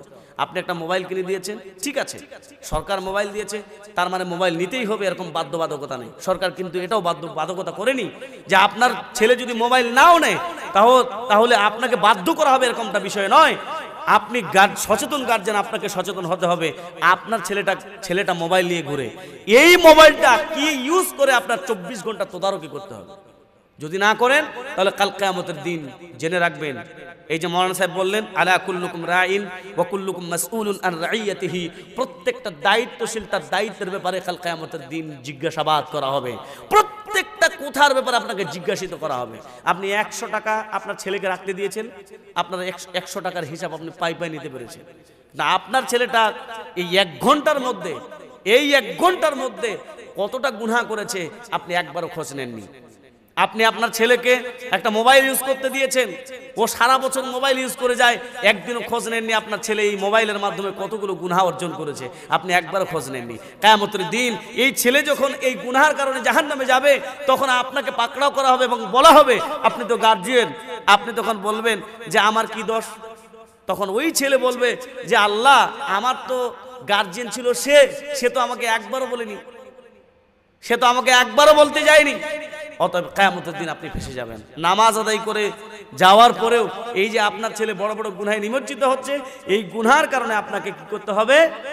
চলে যেতে হবে, ওখানে আর জান্নাতে যেতে পারবেন না। আল্লাহ রাব্বুল আলামিন আমাদেরকে তৌফিক দান করুক। এই জন্য আল্লাহ রাসূল সাল্লাল্লাহু আলাইহি ওয়াসাল্লাম বলছেন যে বিশেষ করে জুয়া এটা সামাজিক এবং আর্থিকভাবে মানুষকে কি করে অপদস্থ করে ফেলে। এই জন্যে জুয়া থেকে আমাদেরকে বিরত থাকতে হবে। যে কোনো জুয়া, বিশেষ করে কেউ যদি এই কথাটা বলে যে চলো জুয়া খেলতে যাই, এই কথাটা যদি কেউ প্রয়োগ করে, আল্লাহ নবী সাল্লাল্লাহু আলাইহি ওয়াসাল্লাম তিনি বলছেন যে তাকে সাদকা করতে হবে, কাফারা দিতে হবে। আল্লাহু আকবার। কি বলতে হবে? কাফারা দিতে হবে, না হলে এটা গুনাহে কাবিরা তার খাতার মধ্যে লিপিবদ্ধ করা হবে। তওবা না করা পর্যন্ত আল্লাহ রাব্বুল আলামিন কিয়ামতের দিন এরই কারণে তাকে জাহান্নামে চলে যেতে হবে। বলছিলাম ভাই, এই জুয়া লোটা দিতে অংশগ্রহণকারী জান্নাতে যাবে না। ঠিক তেমনি ভাবে আল্লাহ তাআলা বলছেন ওয়াল মান্নান, যারা দান করার পর খোটা দান করে। দান আপনারা করেন তো? সাদকা দান করেন না? আমাদের সমাজে দেখবেন জালসাগুলোতে দান উঠানো হয়, দানের যে সিস্টেম, আর এটা না করলেও মানুষ দিতেও চায় না। যদি একটু ছন্দ আকারে দান না উঠায় তখন বলছি কিরম বলবি রে ভাই, কিছুই জানে না, খালি ও কি কি বলে চলে যাচ্ছে, আর একটু গান টান যদি সুর দেই তাহলে আরো সুন্দর, তখন বলবে যে হ্যাঁ ঠিক আছে। আর কিছু লোক আছে দান করবেন, যে দান করার উদ্দেশ্য হচ্ছে এটা যে ওর আওকাত ছিল, শক্তি সামর্থ্য ছিল 10,000 টাকা দেওয়ার, কিন্তু ও 20,000 টাকা দিয়ে দিল। যাও 20,000 টাকা দিলাম, কেন দিলাম? এই জন্য তুমি আমার বারবার নামটাকে উচ্চারণ করো। আর ওই বক্তাও তখন বলছে, মানে গোটা জালসাতেও খালি ওরই নামটা নিচ্ছে, যে আব্দুল্লাহ নামেতে এখানেতে ছিল 20,000 টাকা, আল্লাহ তাড়াতাড়ি দিয়ে গেল। আমি বলতে পারছি না, কিন্তু এরকম বলে না, তখন ও উৎফুল্ল হয়ে যায়, ও ভাবে যে হ্যাঁ ঠিক আছে। যদি খালি ওর নামটা উচ্চারণ না করে, তখন দেখবেন ওর বিরুদ্ধে নালিশ করবে, এই এতলা টাকা আমি যে দুনু, তো এইটা কেন আলোচনা করা হইল না? মসজিদে তো এটার বিচার চাই, মসজিদে তখন বিচার দিবে। এরকম কিছু লোক আছে ভাই, শুনে রাখেন। দান করার পর কাউকে খোটা দেওয়া যাবে না। একটা মানুষকে উপকার করেছেন, উপকার করা ভালো না খারাপ বলেন? উপকার করলেন একজন মানুষের, আপনি ধরুন একটা লোককে দেখতে পাচ্ছেন যে কৃষ্ণবাটি গ্রামে একটা লোক খুব অভাবগ্রস্ত মানুষ, চলতে পারে না, খেতেও পারে না, খুব অভাবগ্রস্ত মানুষ। আপনি দেখলেন যে আল্লাহ তাআলা আপনাকে বিত্তশালী করেছেন, আপনার কাছে ধনসম্পত্তি আল্লাহ দিয়েছেন, এটাও আপনার জন্য পরীক্ষা। তা আপনি দেখতে পাচ্ছেন ওই লোকটা চলতে পারছে না, যাক ওকে একটা টোটো কিনে দেওয়া যাক। আপনি চিন্তা ভাবনা করলেন, এই চিন্তা করলেন যে একটা টোটো কিনে দেবো। টোটোটা কিনে দিলেন, যা আজকে তোমাকে ধার স্বরূপ দিলাম, তুমি এই টোটোটা কিনে নাও, এই টোটোটা কিনে তুমি আয় ইনকাম করো, তোমার সংসারটাকে সচ্ছলভাবে চালাও। ভালো না খারাপ জিনিস বলুন তো ভাই? এই কাজগুলো কিন্তু আগে করা হতো, এখন করা হয় না। এখন মানুষের প্রতি বিদ্বেষ, এই বিদ্বেষ সঞ্চারটা এটা আমাদের হয়েছে, অনেক বেশি বেড়ে গেছে। আল্লাহ আমাদেরকে হেফাজত করুক। আর এটার মূল কারণ হচ্ছে শয়তানের ওয়াসওয়াসা। শয়তান আমাদের কাছে জায়গা নিয়ে নিয়েছে, এই শয়তানকে ভাগাতে হবে। তো যাই হোক, বলছিলাম আপনি উপকার করলেন, তখন হঠাৎ করে দেখছেন একদিন আপনার বাড়িওয়ালিকে নিয়ে যেতে হবে কোনো জায়গায়। এখন ফোন করছেন, আব্দুল সাত্তার কোথায় আছো? বলে অমুক জায়গায় আছি। তো কি করছো ওখানে? বলছে আমি ভাড়া নিয়ে গেছি। ভাড়া নিয়ে যেতে পারে, ও ভাড়া নিয়ে গেছে। তো এখন আপনি রেগে গেলেন, তা হয়তো আমার স্ত্রীটাকে একটু নিয়ে যেতে হবে কালিয়াগঞ্জে। ও কোনো মতো আসতে পারলো না, ধরলেন আসতে পারলো না, কোনো কাজে ফেসে গেল, বা অন্য কোনো ভাড়া নিয়ে গেছে, আপনার কাছে আসতে পারলো না, বা অন্য কাউকে পাঠিয়ে দিল। তখন আপনি মনে মনে ভাবছেন যে এ তো বড় বাটোয়ার, হ্যাঁ খুব শয়তান মানুষ, আমি তো একে উপকার করলাম, কিন্তু উপকারের দিনটা সে ভুলে গেল। তখন আপনি সকালবেলায় ফজরের নামাজ পড়ে আর দুয়ারটাকে ঢোকা যায় খোল খুলে, তখন বলছে বেহুদ্দা কথাকার, তোকে আমি বললাম যে আমার স্ত্রীকে নিয়ে যেতে হবে, তোর এত বড় সাহস, আমার এই টাকা না হলে তোর আজকে রুজি বন্ধ হয়ে যেত। বলি না, আমার এই টাকা না হলে রুজি বন্ধ হয়ে যেত। এমনকি কিছু মানুষ আছে দেখবেন সমাজে 10,000 টাকা আমি মসজিদ উন্নয়নের জন্য দান করেছি, একটা মাদ্রাসা উন্নয়নের জন্য 20,000 টাকা দান করেছি। কোনোদিন মৌলভী সাহেবের সঙ্গে একটু কথা কাটাকাটি হয়ে গেল, বা কোনো কমিটির সাথে কথা কাটাকাটি হয়ে গেল, তখন আপনি চিৎকার করে উঠলে, ভাই তোরা কেনে তো চিল্লাচিল্লি করছে না, হো আমার 20,000 টাকা না থাকলে এখানে মাদ্রাসা তোমরা চালাতে পারতে না। এটা খোটা বলে, এটা কি বলে? খোটা, কষ্ট দেওয়া। আল্লাহু আকবার। আল্লাহ রাব্বুল আলামিন পবিত্র কোরআনুল কারীমের মধ্যে বলছেন, ইয়া আইয়ুহাল্লাযীনা আমানু লা তুবতিলু সাদাকাতিকুম বিল মান ওয়াল আযা। আল্লাহ রাব্বুল আলামিন বলছেন, হে ঈমানদারগণ, যারা তোমরা ঈমান নিয়ে এসেছো, বিশ্বাস স্থাপন করেছো, তোমাদের সাদকাগুলি করার পরে সেই সাদকাগুলি মানুষের কাছে বলে বেরিয়ে এবং মানুষকে কষ্ট দিয়ে নিজেদের ধন সম্পত্তিগুলি, নিজেদের সাদকাগুলি নষ্ট করে ফেলে দিও না। তার মানে কি? আমি সাদকা করলাম, করার পরে যদি এটা মানুষকে বলে বেড়ায়, আমার উদ্দেশ্য যদি হয় যে আল্লাহ সন্তুষ্টি নয়, বরং আমার উদ্দেশ্য হচ্ছে যে মানুষে বাহবা দিবে, 1 2 নম্বর, আমি সাদকা করেছি, কোনো কারণে আমার সঙ্গে কারো ঝগড়াঝাটি হয়ে গেছে, আমি তখন তাকে মানে কি করলাম? কষ্ট দিলাম। আমি তার কাছে এসে বললাম, এই সেই দিন তুমি আমার বাড়িতে কেন যাওনি? আমি যদি তোমাকে 20,000 টাকা বা 1 লাখ টাকা ধার না দিতাম, তাহলে তুমি আয় ইনকাম করে খেতে পেতে না। এই কথাটা বলার জন্য আল্লাহ তাআলা বলছেন, তোমাদের আমলগুলিকে, তোমাদের সেই সাদকাগুলিকে বরবাদ করে ফেলে দিও না। সেই সাদকাগুলি কি করো না? বরবাদ করে ফেলে দিও না। যারা এরকম করে তাদের এক্সাম্পল আল্লাহ রাব্বুল আলামিন বলছেন, তাদের এক্সাম্পল আল্লাহ তাআলা দিচ্ছেন কিরকম? ফামাসালুহু কামাসালি সাফওয়ানিন আলাইহি তুরাব। আল্লাহ রাব্বুল আলামিন যারা এরকম করে, যারা মানুষকে দেখাবার জন্য সাদকা করে এবং মানুষকে কষ্ট দেওয়ার জন্য সাদকা করে, এই উদ্দেশ্য যাদের থাকে, আল্লাহ তাআলা বলছেন তাদের এক্সাম্পল বা উদাহরণ হচ্ছে একটা ফাঁকা ফিল্ডে কালো মসৃণ পাথরের মতো, যে পাথরটা ফাঁকা ফিল্ডের মধ্যে পড়ে আছে আর ওই পাথরের চতুর্দিকে মাটি লেগে আছে। হঠাৎ বৃষ্টি হলো, আর বৃষ্টি হওয়ার ফলে চতুর্দিকের যে মাটিটা, এই মাটিটা কি হলো, বৃষ্টি হওয়ার ফলে ওই পাথর থেকে মাটিটা আলাদা হয়ে গেল। মাটিটা আলাদা হবে না ভাই? পাথরের মধ্যে চতুর্দিকে মাটি লেগে আছে, হঠাৎ বৃষ্টি শুরু হয়ে গেল, তো বৃষ্টি হলে কি হবে, মাটিটা তো আলাদা হয়ে যাবে, মাটিটা ধুয়ে পরিষ্কার হয়ে যাবে। ঠিক তেমনি ভাবে কেউ যদি খোঁটা দান করে, মানুষকে উপকার করার পরে কেউ যদি বলে এবং তাকে অন্য দেয়, তাহলে আল্লাহ রাব্বুল আলামিন বলছেন যে ওই যে চতুর্দিকে মাটি পানি হওয়ার কারণে যেরকম মাটি পাথর থেকে আলাদা হয়ে গেল, ঠিক তেমনি ভাবে মানুষের দান করার পরে দানটা বলে বেড়ার কারণে তার সেই আমলনামা থেকে নেকিটা ডিলিট হয়ে গেল। বলুন নাউজুবিল্লাহ। ভাই এই জন্যে আমাদেরকে একটু বাঁচতে হবে। আল্লাহ তাআলা বলছেন যে 4 শ্রেণীর মানুষ জান্নাতে যাবে না। এক নম্বরে বলা হলো যে পিতামাতার অবাধ্য সন্তানেরা জান্নাতে যাবে না। 2, জুয়া বা লটারিতে অংশগ্রহণকারী জান্নাতে যাবে না। 3, যারা খোঁটা দানকারী, যারা দান করে এবং খোঁটা দিয়ে বেড়ায় মানুষকে কষ্ট দেয়, এরা জান্নাতে যাবে না। তবে হ্যাঁ, সুযোগ আছে, আল্লাহ তাআলা সুযোগ রেখেছেন। কিয়ামতের সূর্য উদিত হওয়ার পূর্ব মুহূর্ত পর্যন্ত আল্লাহ রাব্বুল আলামিন এই তওবার দরজাটা খুলে রেখেছেন। এই তওবার দরজা একবার বন্ধ হয়ে গেলে আর খুলবে না। এই জন্যে আমাদেরকে আগেই তওবা করে নিতে হবে। শেষ কারণে যেটা জাহান্নামী হব বা আমরা জান্নাতে যেতে পারবো না, সেটা হচ্ছে ওয়ালা মুদমিনুল খামরে, যারা নেশাদার দ্রব্য পান করে এরা জান্নাতে যাবে না। নেশাদার দ্রব্য, নেশা এটা কি জিনিস আপনাদেরকে একটু খুলে বুঝাই। নেশা বুঝেন তো ভাই? না, আমরা নেশা বলতে মদ বুঝি। মদ বলতে কি বুঝি? মদ যেটা তরল জাতীয় সেটাকে আমরা বোঝানোর চেষ্টা করি। মদ হচ্ছে যেটা তরল জাতীয়, সেটাই আমরা বলার চেষ্টা করি।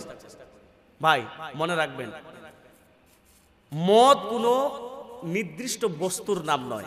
যে বস্তু খেলে বিবেক আচ্ছন্ন হয়, মনে রাখবেন, যে বস্তু খেলে বিবেক আচ্ছন্ন হয়, বিবেক মাথা ঘুরে, তার অল্পটাও হচ্ছে মদ। মনে রাখবেন, কোনো নির্ধারিত বস্তুর নাম মদ নয়। অনেকেই নেশা পান করছে, মদ পান করছে, কিন্তু তার নাম ভিন্ন হতে পারে। এখন আপনি জানেন, এমন কিছু কিছু হোটেলে নাম দেওয়া হয়েছে যে মদগুলোর নাম আছে রয়্যাল স্টেক, ভটকা, তারপরে চিংগাম। এগুলো কি? এগুলো মদ, এগুলো নাম দেওয়া হয়েছে। আপনি দেখবেন তো মৌলবীরা মদ খায় না কি হোক না, এই যে এলাকা, সত্যি ভাই আমাদের এলাকায় এখন প্রত্যেকটা এলাকায় এটা কৃষ্টি কালচারে পরিণত হয়ে গেছে। এই মদের যে সিস্টেমটা প্রত্যেকটা সমাজে চালু হয়ে গেছে। ভালো ভালো ঘরানার ছেলেরা মদ পান করছে, স্ট্যান্ডার্ড। এখন আমরা অ্যাডভান্স, আমরা ওসব কথা শুনবো না। ভাই শোনেন, মদ কোনো নির্ধারিত বস্তুর নাম নয়। যে বস্তু বেশি খেলে বিবেকের ক্ষতি হয়, তার অল্পটাও মদ। এখন কথা হচ্ছে যে অনেকে মনে করবেন বিড়ি, জর্দা, পান, খৈনি, এই জাতীয় যতগুলো মানে নেশা আছে, তো এগুলো কি মদ কি মদ নয়? এখন মতানৈক্য সৃষ্টি হয়েছে। কিছু কিছু আলেম বলছেন যে এগুলো মদ নয়, কিছু কিছু আলেম, কিছু পরিমাণ আলেম বলছেন মদ নয়, এগুলো আসলে নেশা। তা আমি বলতে চাই যে নেশা আর মদ, এগুলোর মধ্যে পার্থক্য কি আমাকে একটু বুঝাবেন? যাই হোক, আমি আপনাদেরকে বলতে চাই যে এখানে মূল বিষয় যেটা হচ্ছে যে বিবেক আচ্ছন্ন হলেই কিন্তু সেটার নাম মদ বলা হচ্ছে, বিবেক আচ্ছন্ন হলে। এখন কথা হচ্ছে যে লোকটা নিয়মিত কোনোদিন বিড়ি, সিগারেট, জর্দা এগুলো খায়নি, জীবনে কোনোদিন মুখে ঠেকায়নি, এরকম লোক আছে তো সমাজে অনেক, আলহামদুলিল্লাহ আছে তো, যারা জীবনে কোনোদিন বিড়ি, সিগারেট, পান, খৈনি, গুটকা, তাব্বাকু জাতীয় যত রকমের নেশা আছে, এরা কোনোদিন মুখে ঠেকায়নি। তো এদেরকে যদি আপনি একটু বেশি করে প্যাকেট, ধরেন 250 গ্রামের একটা প্যাকেট, ওইটা নির্যাস করেন, পানির মধ্যে ডুবিয়ে দেন, বা পানিতেও ডুবাতে হবে না, আপনি সরাসরি 1 মুঠ ধরে আর ওকে খাইয়ে দেন। যেরকম পানে আমরা চিবিয়ে খাই, ওরকম পানে চিবিয়ে খাওয়ার মতো ওকে এরকম 1 মুঠ একটু বেশি নিয়ে আপনি তার মুখে খাইয়ে দেন। ভাই ওর ঠিক থাকতে পারবে? ওর বিবেক আচ্ছন্ন হবে না বলেন? ওর মাথা ঘুরবে না? তো এখানে মূল যেটা কথা বলা হচ্ছে যে যদি উল্লেখ্য মদ কোনো নির্ধারিত বস্তুর নাম নয়, যে বস্তু খেলে বিবেকের ক্ষতি হয় তার অল্পটাও হচ্ছে মদ। তাহলে আল্লাহ নবী সাল্লাল্লাহু আলাইহি ওয়াসাল্লাম এটা শুধু আপনাদেরকে বুঝাবার জন্য বললাম। এখন আমরা বলছি যে মদ শুধু যেটা তরল জাতীয় সেটাই মদ, মনে রাখবেন। আপনাদেরকে একটু বুঝাবার জন্য বলছি যে আমাদের সমাজে বেশিরভাগ আমাদের যুব সম্প্রদায় এই প্যাকেট জাতীয় যে নেশাদার দ্রব্য এগুলো সেবন করছে, করে না এগুলো সেবন করছে। এগুলোর ক্ষতিটা কি? আর যেটা তরল জাতীয় মদ এর মধ্যে পার্থক্য কি আপনাদেরকে একটু বলে দিই। বিবিসির রিপোর্ট অনুযায়ী বিভিন্ন জায়গা থেকে বৈজ্ঞানিকেরা একটা তথ্য দিয়েছেন। বিবিসির একটা প্রায় 100-র অধিক বৈজ্ঞানিকেরা সব একজোট হয়ে একটা তথ্য দিয়েছিলেন। প্রায় 2011 সালের একটা তথ্য আপনাদেরকে আমি বলছি। 2011 সালের একটা তথ্য তারা দিয়েছিলেন যে আজ প্যাকেট জাতীয়, এক কথায় তাম্বাকু জাতীয় যত রকমের প্যাকেট জাতীয় নেশাদার দ্রব্য, এই নেশাতে মানুষের মানে যতটা ক্ষতি হয়, আর যেটা তরল জাতীয় মদ, এই মদের পার্থক্য করতে গিয়ে তিনারা একটা রিপোর্ট দিয়েছেন। সত্য হতে পারে, মিথ্যা হতে পারে, আল্লাহু আলাম। কিন্তু ওনাদের যে বিবিসি রিপোর্টটা আমি দিচ্ছি, সেই রিপোর্টটা আমেরিকা থেকে সেটা হয়। আমি মনে করি ইনশাআল্লাহ যে তাদের কথাগুলো 80% সত্য হয়। আমি দেখেছি 80% এই বিষয়গুলো, বিশেষ করে বৈজ্ঞানিক তথ্যগুলো তাদের 80% সত্য হয়। 20% আমি বাদ দিয়ে দিলাম, কিন্তু 80% আপনাকে ধরতে হবে। ভাই, ওরা একটা তথ্য দিয়েছে, তার মধ্যে কিছু মুসলমান বৈজ্ঞানিকও আছে। যাই হোক, ওনারা বলতে চাচ্ছেন যে প্যাকেট জাতীয় নেশাদার দ্রব্য এবং যেটা আমরা মানে তরল জাতীয় নেশা, এর মধ্যে ওনারা পার্থক্য করতে গিয়ে বলছেন যে একটা মানুষ যদি তরল জাতীয় নেশা পান করে তাহলে শরীরের 80% তাদের কি হয়? ক্ষতি হয়। ওনারা বলেছেন যে 80% ক্ষতি হয়, আর 20% কিন্তু লাভ হয়। মানে শরীরের উপকার হয় 20%। ভাই, এটা বুঝার জন্য বলছি, খাওয়ার জন্য নয়। আপনারা আবার উল্টা বুঝে বলে বেড়াবেন যে মৌলবিটা তাহলে মদ খাওয়া কইছে নাকি মদ খামো না, এটা নয়। আসলে এখানে বোঝানোর জন্য বলছি, ওনারা যেটা রিপোর্ট দিচ্ছেন যে তরল জাতীয় যেটা মদ পান করা হয়, এই মদের মধ্যে মানুষের 80% শুধু কি আছে? ক্ষতি আছে, কিন্তু 20% লাভ আছে। আর যেটা প্যাকেট জাতীয় তাম্বাকু, যে তাম্বাকুর দ্বারা গুল বলেন, খৈনি বলেন, তারপরে বিড়ি বলেন, সিগারেট বলেন, এই তাম্বাকু জাতীয় দিয়ে যত রকমের নেশা তৈরি হয়েছে, এই নেশাগুলো পান করার পরে তিনারা বলছেন 1%ও কোনো লাভ নেই, বরং 100 ক্ষতিকারক। এই জন্যে দেখবেন প্রত্যেকটা বিড়ি এবং প্রত্যেকটা রকম তাম্বাকু জাতীয় যত রকমের প্যাকেট রয়েছে, সমস্ত তাম্বাকু জাতীয় প্যাকেটগুলোতে লিখতে বাধ্য হয়েছে প্রত্যেকটা কোম্পানি, তাম্বাকু ইজ কিল। এখন সরাসরি লিখছে যে তাম্বাকুর অপর নাম হচ্ছে মৃত্যু। লিখেনি ভাই? প্রত্যেকটা প্যাকেটে কিন্তু লেখা আছে এর অপর নাম মৃত্যু। জি, একদম সরাসরি লেখা আছে এর অপর নামই হচ্ছে মৃত্যু। আমার কথা হচ্ছে, আল্লাহ তাআলা পবিত্র কোরআনুল কারীমের মধ্যে বলছেন যে ওয়ালা তুলকু বিআইদিকুম বিলাত তাহলুকাত, তোমরা নিজেদেরকে ধ্বংসের মধ্যে ঠেলে দিও না। আমরা কি করছি? আমাদের সমাজ, আমাদের জাত আজ বিভ্রান্ত হয়েছে এবং এমন কোরাল গ্রাসে নিমজ্জিত হয়েছে, নেশা নামক এই ভাইরাসের সঙ্গে আক্রান্ত হয়ে গেছে যুব সম্প্রদায়। আজ তারা ঘরে ঘরে বাড়ি বাড়ি তারা নেশা পান করছে, আর আমরা কাঠপুতুলের পরিচয় দিয়ে চুপচাপ বসে আছি। আল্লাহু আকবার। আমরা আমাদের কোনো পরিকল্পনা নেই যে আমাদের ছেলেদেরকে এই যে নেশা আক্রান্ত করেছে, এই নেশা আমাদেরকে কি করবে, অথচ নবী করিম সাল্লাল্লাহু আলাইহি ওয়াসাল্লাম এই নেশা থেকে শুরু করতে করতে বড় নেশা এসে পৌঁছে যাবে, আপনি কোনো মতেই থামাতে পারবেন না। কারণ এই নেশার কর্মটাই হচ্ছে শয়তানের অপবিত্র কর্ম। আল্লাহ তাআলা পবিত্র কোরআনুল কারীমের মধ্যে সূরা মাইদার 5 নম্বর অধ্যায়ের 90 এবং 91 নম্বর দুটো আয়াত আল্লাহ তাআলা স্পষ্ট করে দিচ্ছেন, ইয়া আইয়ুহাল্লাযীনা আমানু ইন্নামাল খামরু ওয়াল মাইসিরু ওয়াল আনসাবু ওয়াল আজলাম রিজসুম মিন আমালিশ শাইতান ফাজতানিবুহু লাআল্লাকুম তুফলিহুন ইন্নামা ইউরিদুশ শাইতানু আন ইউকিআ বাইনাকুমুল আদাওয়াতা ওয়াল বাগদাআ ফিল খামরি ওয়াল মাইসির ওয়া ইয়াসুদ্দাকুম আন যিকরিল্লাহি ওয়া আনিস সালাত ফাহাল আনতুম মুনতাহুন। আল্লাহ তাআলা পবিত্র কোরআনুল কারীমের মধ্যে এখানে বলছেন যে হে ঈমানদারগণ, আল্লাহ তাআলা তোমাদের জন্য অবৈধ করেছেন কি? ভাগ্য ভাগ্যবাজি, ফালাবাজি, এটা থেকে আল্লাহ রাব্বুল আলামিন কি করেছেন? এটা শয়তানের অপবিত্র কর্ম। আর কি? নেশা। প্রথমে নেশা আল্লাহ তাআলা বলেছেন ইন্নামাল খামর, নেশা তোমাদের জন্য কি করেছেন আল্লাহ রাব্বুল আলামিন? এটা অবৈধ কর্ম বলে বিবেচিত করেছেন, এটা হচ্ছে শয়তানের কর্ম। তারপরে এখানে আরো 3টা জিনিস আল্লাহ তাআলা বলেছেন, 3টা জিনিসের কথা। তার মধ্যে নেশার কথাটা আল্লাহ তাআলা প্রথমে উল্লেখ করেছেন যে ইন্নামাল খামরু ওয়াল মাইসির, নেশা এবং জুয়া, আর কি বলে যে ভাগ্য নির্ধারক সরসমূহ, এগুলি হচ্ছে কি? শয়তানের অপবিত্র কর্ম। অতএব এগুলি থেকে তোমরা নিজেদেরকে আত্মরক্ষা করো, যাতে করে তোমরা কি করতে পারো? নিজেদেরকে সফল কামে বিবেচিত করতে পারো, নিজেদেরকে সফল কাম অর্থাৎ নিজেরা সফল কামে আসতে পারো। এই জন্য তোমরা এই অপকর্ম, শয়তানের অপকর্মগুলি থেকে তোমাদেরকে নিজেদেরকে আত্মরক্ষা করো।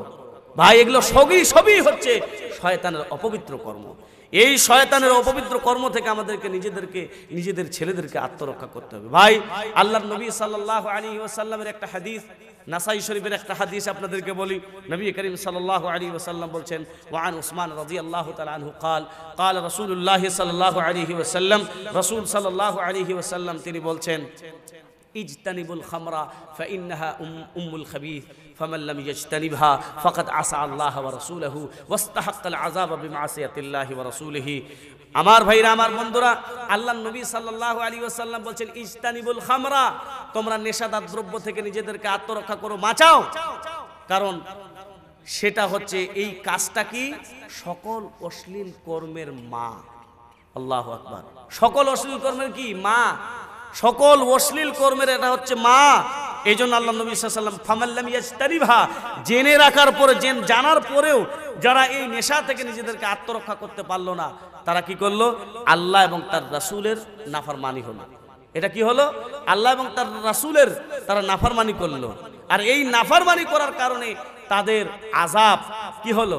বাস্তবায়িত হলো। ভাই, আমার বন্ধুরা আমার, এই জন্য বলছিলাম যে এটা হচ্ছে প্রত্যেকটা মানুষ যখন নেশা পান করে, তখন তার বিবেক কি হয়? তার হিতেহিত জ্ঞান থাকে না, তার হিতেহিত জ্ঞান হারিয়ে যায়। এই জন্য কি করে? রাসূলুল্লাহ সাল্লাল্লাহু আলাইহি ওয়াসাল্লাম অন্য একটা হাদিসের মধ্যে বলছেন, এই হাদিসটা ইবনু মাজাতে এসছে, নবী করিম সাল্লাল্লাহু আলাইহি ওয়াসাল্লাম বলছেন যে মুদমিনুল খামরি কাআবিদি ওয়াসানিন, আল্লাহ নবী বলছেন যে নিয়মিত নেশা পান করা এটা হচ্ছে কি? মূর্তি পূজার ন্যায় অপরাধ। আচ্ছা, পৃথিবীতে এর পূর্বে আলোচনা হলো যে পৃথিবীতে সবচাইতে জঘন্য পাপ হচ্ছে আল্লাহর সঙ্গে শিরিক স্থাপন করা, শরীক করা। এর চেয়ে বড় পাপ আর দুনিয়াতে নাই। কিন্তু আল্লাহ নবী সাল্লাল্লাহু আলাইহি ওয়াসাল্লাম এখানে বলছেন যে যারা নিয়মিত নেশা পান করে, এরা কি করে? যারা নিয়মিত নেশাদার দ্রব্য পান করে, এরা মূর্তি পূজার ন্যায় অপরাধ করে ফেলে। এই জন্য বলছিলাম যে এই অপরাধটা বড় অপরাধ, আমাদেরকে বুঝতে হবে। ভাই, আমার বন্ধুরা আমার, আল্লাহ নবী সাল্লাল্লাহু আলাইহি ওয়াসাল্লামের দুটো হাদিস বলে আজকের বক্তব্য শেষ করে দেব। আপনারা বিরক্ত হয়ে গেছেন, আমি বুঝতে পারছি ইনশাআল্লাহ। তবে আপনাদেরকে বলতে চাই, এই 4 শ্রেণীর মানুষ জাহান্নামে যাবে, জান্নাতে যাবে না। তার এক শ্রেণীর, তার চতুর্থ শ্রেণী যেটা বললাম, সেটা হচ্ছে নিয়মিত যারা নেশা পান করবে, নিয়মিত যারা জর্দা, খৈনি, বিড়ি, তাম্বাকু এগুলো পান করবে, এরা জান্নাতে যাবে না। এখন কথা হচ্ছে যে কিছুদিন আগে একটা ভাইরাল হলো, একটা পোস্টে ভাইরাল হয়েছে, এক সভাপতি ও হ্যাঁ সভাপতিও যেরকম আর শ্রোতারাও সেরকম। ভাই, আমার বন্ধুরা আমার, কেউ কিছু কোনো প্রতিবাদ করলো না, বরং সেখানে তার পূর্বে একটা বক্তা উঠে এমন কিছু কথা বলে গেল যেগুলো আদৌ কোরআন এবং হাদিস থেকে প্রমাণিত নয়। তাকে ধরার ক্ষমতা হলো না। কেন?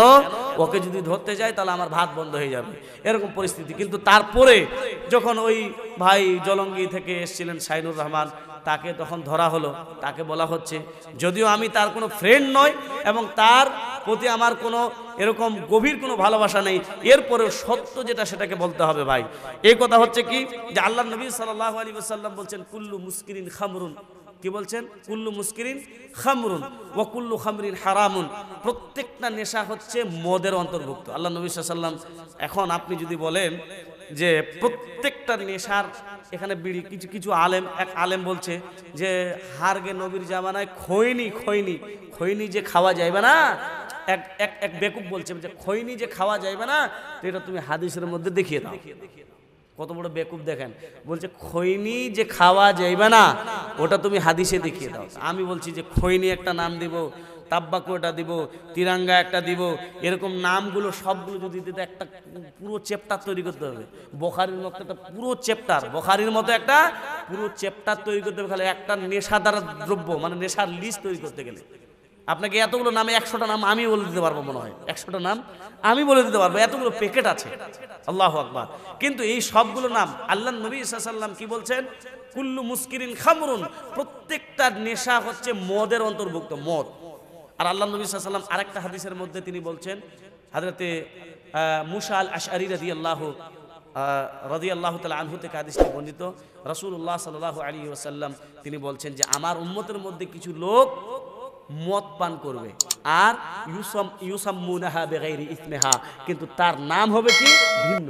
মদ পান করবে কিন্তু নাম হবে ভিন্ন। ওই যে আপনাকে বলছে আরে বেটা এটা কে বলেছে মদ, এটা তো রয়্যাল স্টেক, এটা তো ভটকা, এটা তো চুইংগাম, এটা তো অমুক, এটা তো তমুক। আপনাকে আমি বলে দিব যে এই যতগুলো নেশা আছে না এর মধ্যে আরেকটা মারাত্মক নেশা আছে, আপনি দেখবেন যে নেশাটার নাম বলা হয় ডেনড্রাইট আঠা দিয়ে যে নেশা। দেখেছেন আপনারা? ট্রেনে যাবেন যখন তখন সফর করলে আপনারা বুঝতে পারবেন। একদিন আমি বর্ধমান থেকে সফর করে আসছি, তো দেখছি একদম ফুটফাটে ছেলে, বাবুর মতো চেহারা, আল্লাহু আকবার, মনে হচ্ছে যে ও চাকরি করে কোনো জায়গায়, এরকম বোঝা যাচ্ছে।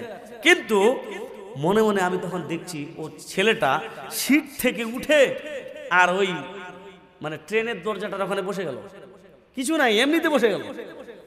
একদম সব সুন্দর সুন্দর পোশাক পরে আছে, ওই পোশাকগুলো সব একবারে মাটিতে মানে সব সেনে গেল আর কি, বসে গেল। আমি বলছি আরে ভাই কি পাগল নাকি? তখন অনেকক্ষণ ধরে দেখে আছি, তো ও তখন একটা পকেট থেকে একটা ক্যারি ব্যাগ বের করলো। ক্যারি ব্যাগ বের করার পরে ওই ডেনড্রাইটের আঠাটা ওখানে দিল, কেউ যেন আবার দেখছে এদিকে ওদিক করে। যখন দেখছি তখন আবার লুকিয়ে দিচ্ছি। যাই হোক, দাড়িওয়ালা থাকলে যা হয়, তো দেখছি তো নুকিয়ে নিচ্ছে, নুকিয়ে নিয়ে আর দেখলাম শেষ পর্যন্ত ও ঢুকিয়ে দিয়ে তারপরে হাতে কি করলো এরকম করে ফিটে ফিটে ফিটে ফিটে তারপরে এভাবে মানে ওই ক্যারি ব্যাগটাকে ফুলিয়ে দিল। ফুলিয়ে দেওয়ার পর ছিদ্র করে দিল, দেওয়ার পর ওটাকে সুন্দর করে নাকের মধ্যে এমন করে টান, একটা নাক এরকম করে ধরে আর মারলো টান। আল্লাহে আল্লাহর কসম করে বলছি ওই চেহারাটা, ফুটফুটে চেহারাটা তার পুরোপুরি রং বদল হয়ে গেল। তার যে ডান চোখটা আমি দেখলাম আল্লাহু আকবার একদম লাল হয়ে গেল। এরপরে ঘন্টাখানিক পর ওই ছেলেটাই কি সব আবল তাবল বকছে আর নিজে নিজে খালি হেসে চলে যাচ্ছে। কি বলবেন এবার বলেন, এটাকে কি বলবেন? এইটাকে কোন নেশা বলবেন বলুন ভাই আমার বন্ধুরা আমার? এই জন্য বলছিলাম আল্লাহ নবী সাল্লাল্লাহু আলাইহি ওয়াসাল্লাম তিনি সায়েন্টিস্টের সায়েন্টিস্ট। তিনি এমন বাক্য প্রদান করেছেন যে বাক্যের মাধ্যমে একটা অবৈধ জিনিসকে, পৃথিবীর যত অবৈধ আছে সব অবৈধর মধ্যে গণ্য এমন একটা ওয়ার্ড তিনি ব্যবহার করেছেন, যেই ওয়ার্ডটা ব্যবহার করার কারণে সমগ্র এই যত রকমের নেশা সব ডিলিট হয়ে গেছে। ভাই আমার বন্ধুরা আমার, আল্লাহ নবী সাল্লাল্লাহু আলাইহি ওয়াসাল্লাম বলছেন যারা নিয়মিত নেশা পান করে তাদের কি হবে অবস্থা শুনে রাখেন। শেষ কথা হচ্ছে বিড়ি, জর্দা, খৈনি এগুলো সবই হারাম, হারামের অন্তর্ভুক্ত। অতএব এই নেশাগুলো থেকে আমাদেরকে, আমাদের ছেলেদেরকে, আমাদেরকে সোসাইটি, আমাদের যে সোসাইটি, আমাদের যে মানে সমাজ, এদেরকে আমাদেরকে বাঁচাতে হবে ভাই। যে করে হোক আমাদেরকে বাঁচাতে হবে, না হলে আমরা কাল কিয়ামতের দিন আমাদেরকে জবাবদিহি করতে হবে ভাই। এই জন্য আজ আমাদেরকে প্রতিজ্ঞা নিতে হবে, যে কোনো যুবককে আমরা যখন দেখবো এরকম ভয়ঙ্কর নেশায় এসে নিমজ্জিত হচ্ছে, তখন আমাদের কৌশল থাকবে তাকে যে কোনো কৌশলে সেই নেশা থেকে আমাদেরকে বিরত রাখতে হবে। শেষ কথা, আল্লাহ নবী সাল্লাল্লাহু আলাইহি ওয়াসাল্লামের শেষ হাদিস, আল্লাহ নবী সাল্লাল্লাহু আলাইহি ওয়াসাল্লাম বলছেন, জাবির ইবনে আব্দুল্লাহ রাদিয়াল্লাহু তাআলা আনহু থেকে হাদিসটি বর্ণিত, তিনি বলছেন ইন্না আলাল্লাহি আহদুন লিমান শারিবাল মুসকিরা আন ইয়াসকিয়াহুল্লাহু ফি তিনাতিল খাবালি কিলা ইয়া রাসূলুল্লাহ ওয়া মা তিনাতুল খাবাল قال আরাকু আহলিন নার আও উসারাতু আহলিন নার। আল্লাহ নবী সাল্লাল্লাহু আলাইহি ওয়াসাল্লাম জাবির ইবনে আব্দুল্লাহ রাদিয়াল্লাহু তাআলা আনহু থেকে বর্ণিত, তিনি বলেন আমি আল্লাহর নবী সাল্লাল্লাহু আলাইহি ওয়াসাল্লামকে বলতে শুনেছি, তিনি বলেছেন যে আল্লাহর সঙ্গে ওই লোকটার, ওই ব্যক্তিটার একটা প্র্যাকটিক্যাল ওয়াদা, অঙ্গীকার হয়ে গেল। কে? যারা নিয়মিত নেশা পান করে, বিড়ি এবং তাম্বাকু জাতীয় যত রকমের নেশা, নিয়মিত যারা নেশা পান করে, এই নেশা পানকারীর জন্য আল্লাহর একটা ওয়াদা হয়ে গেল, অঙ্গীকার হয়ে গেল তার সঙ্গে। কি? আইয়াসকিয়াহুল্লাহু ফি তিনাতিল খাবাল, কিয়ামতের দিন তাকে আল্লাহ রাব্বুল আলামিন তিনাতে খাবাল পান করাবেন। জিজ্ঞাসা করা হলো, ইয়া রাসূলুল্লাহ ওয়া মা তিনাতুল খাবাল, তিনাতে খাবালটা কি একটু ব্যাখ্যা করুন। আল্লাহ নবী সাল্লাল্লাহু আলাইহি ওয়াসাল্লাম তিনি বলছেন যে আরাকু আহলিন নার আও উসারাতু আহলিন নারে, জাহান্নামে অধিক শাস্তি দেওয়ার ফলে চক্ষু এবং চামড়া থেকে এক একটা চামড়া, মানুষের যে চামড়া এই চামড়া থাকবে না, জাহান্নামে দেওয়ার সময় এক একটা চামড়া, ইন্না গিল্লা জিলদিল কাফিরে ইসনানি ওয়া আরবাউনা জিরাআন, একটা মানুষকে জাহান্নামে দেওয়ার পূর্বে তার শরীরের যে গঠনটা আছে এই গঠন থাকবে না। তার গঠন থাকবে কিরকম? এই যে চামড়া, আমাদের চামড়া আছে, আমরা হাত দিয়ে ধরতে পাই না ভাই? একজন জাহান্নামীকে জাহান্নামে দেওয়ার পূর্বে তার শরীরের গঠন বর্ণনা করতে গিয়ে রাসূলুল্লাহ সাল্লাল্লাহু আলাইহি ওয়াসাল্লাম বলছেন, তাকে যখন জাহান্নামে দেওয়া হবে তার শরীরের চামড়াটা হবে 42 হাত মোটা। কত হবে? 42 হাত মোটা। আর বৈজ্ঞানিকেরা একটা তথ্য দিয়েছেন যে মানুষের সর্বশরীরের মধ্যে আঘাত করলে সবচাইতে যেটা বেশি লাগে সেটা চামড়ার মধ্যে। চামড়ায় যদি কেউ আঘাত করে, এখনো আপনি একটু চেষ্টা করবেন আর অনুভব করবেন, চামড়াটা চিমটা ধরবেন, মানুষকে বলবেন যে ভাই একটু চামড়াটা চিমটা তো, চামড়ার মধ্যে দেখবেন এই চামড়ার মধ্যে একটু সময় সময় কি করবেন, ওই যে আপনার আগুন জ্বলছে বা আপনার কি বলে ওটা মোম জ্বলে না, ওই মোমের একটু ছেঁকা দেবেন। কোথায় লাগবে? চামের মধ্যে ছাকাটা লাগে। এই জন্যে এই চাম এমন একটা জিনিস আল্লাহ রাব্বুল আলামিন পবিত্র কোরআনুল কারীমের মধ্যে বলছেন যে মানুষ কিয়ামতের দিন জাহান্নামে দেওয়ার ফলে পুড়ে পুড়ে পুড়ে পুড়ে তাদের চামগুলো পুড়বে কেন? আর এই চাম যদি থাকে তাহলে তো আমরা নিমিষে পুড়ে ছারকার হয়ে যাবো রে ভাই। কিন্তু না, আল্লাহ তাআলা নবী করিম সাল্লাল্লাহু আলাইহি ওয়াসাল্লাম বলছেন একটা মানুষকে জাহান্নামে দেওয়ার পূর্বে তার 42 হাত মোটা করে দেওয়া হবে চামটা। কেন? আগুনটা আস্তে আস্তে পুড়বে, আর আস্তে আস্তে চামটা পুড়ার কারণে কি হবে? আনন্দ লাগবে ভাই, কি হবে? কষ্ট হবে। আর এই চাম পুড়ে যে চক্ষু এবং চামড়া থেকে যে রসগুলো নির্গত হবে, মানুষের এই শরীর থেকে যে রসগুলো পুঁজগুলো বের হবে, এই পুঁজগুলো কিয়ামতের দিন এই নিয়মিত নেশা পানকারীদের জন্য মেহমানদারিতে হবে। বলুন নাউজুবিল্লাহ। আল্লাহ তাআলা কিয়ামতের দিন এগুলো দিয়ে মানুষকে মেহমানদারি করাবেন।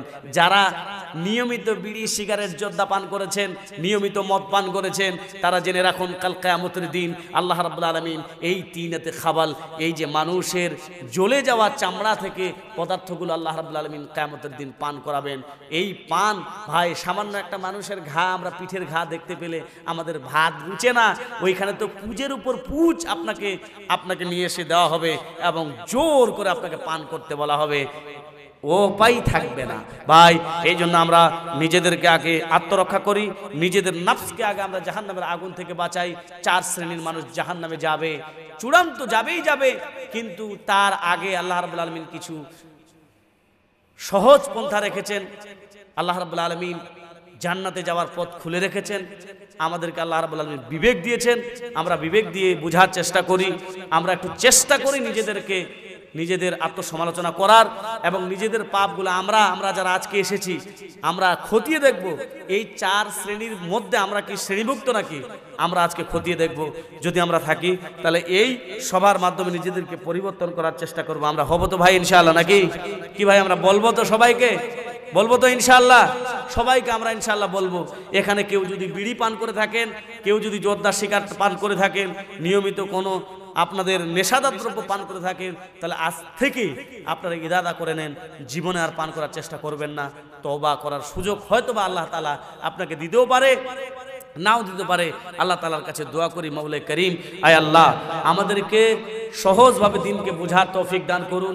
আমরা আজকের যে বিষয়টা আলোচনা করলাম এই বিষয়ে আল্লাহ আমি যেন আগে সচেতন হতে পারি, আমি এর জন্য আল্লাহ তোমার কাছে জোরালো দাবি জানাই। আল্লাহ তুমি তার তৌফিক দান করুন, সকলে পড়ি আল্লাহুম্মা আমিন। ভাই শেষের কথা হচ্ছে যে এই মাদ্রাসা কি নাম বললেন মাওলানা সাহেব?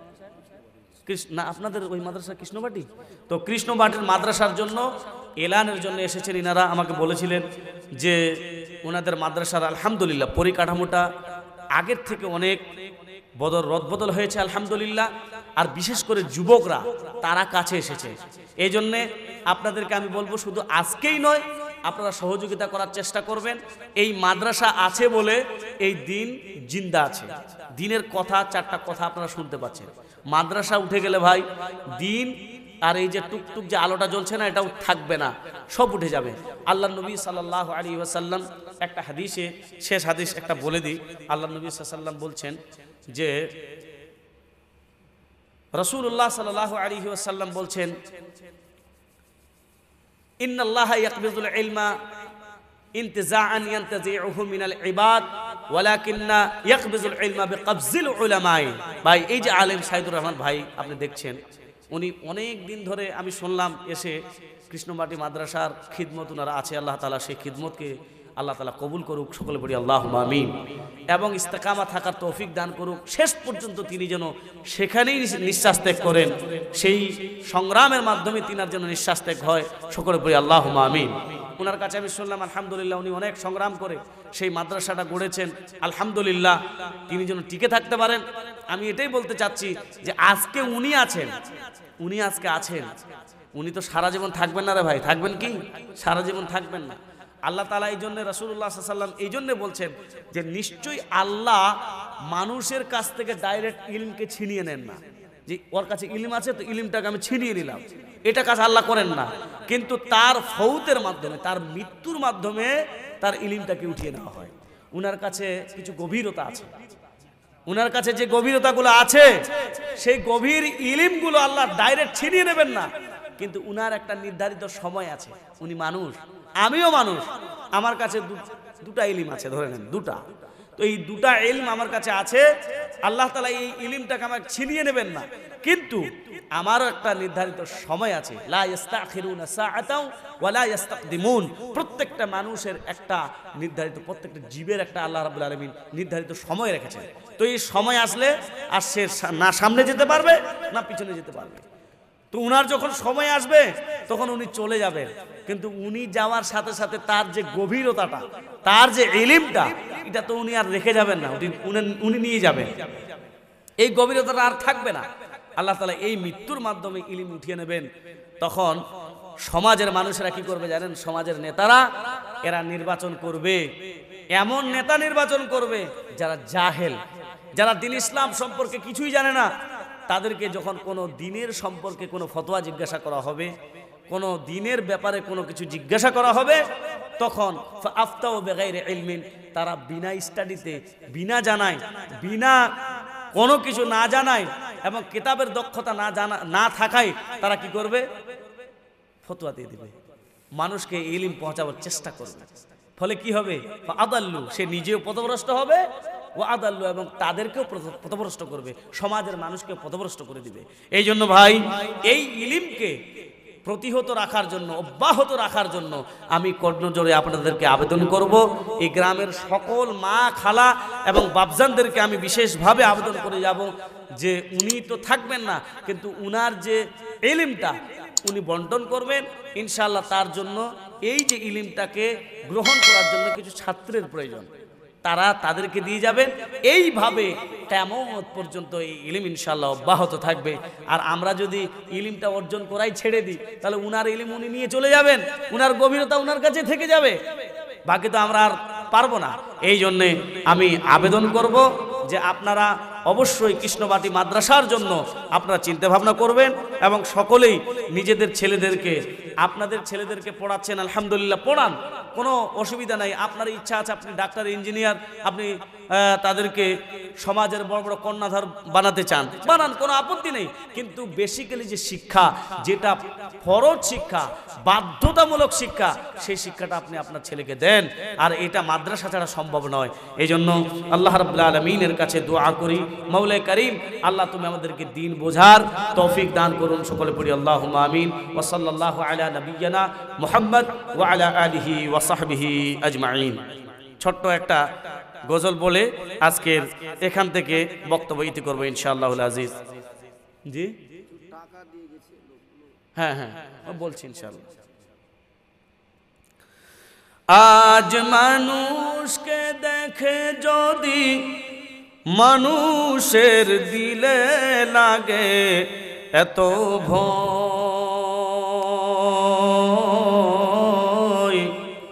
তবে আমি বলবো দুনিয়াটা পশুদের, মানুষের দুনিয়া দুনিয়াত নয়। তবে আমি বলবো দুনিয়াটা পশুদের, মানুষের দুনিয়াত নয়।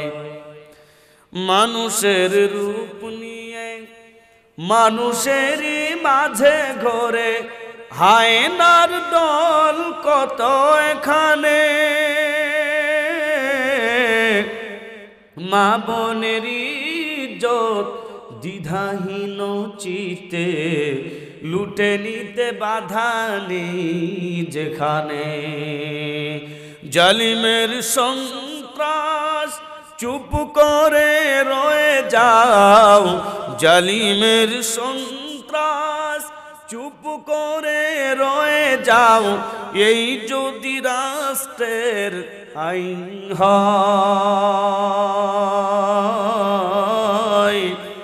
তবে আমি বলবো দুনিয়াটা পশুদের, মানুষের দুনিয়াত নয়।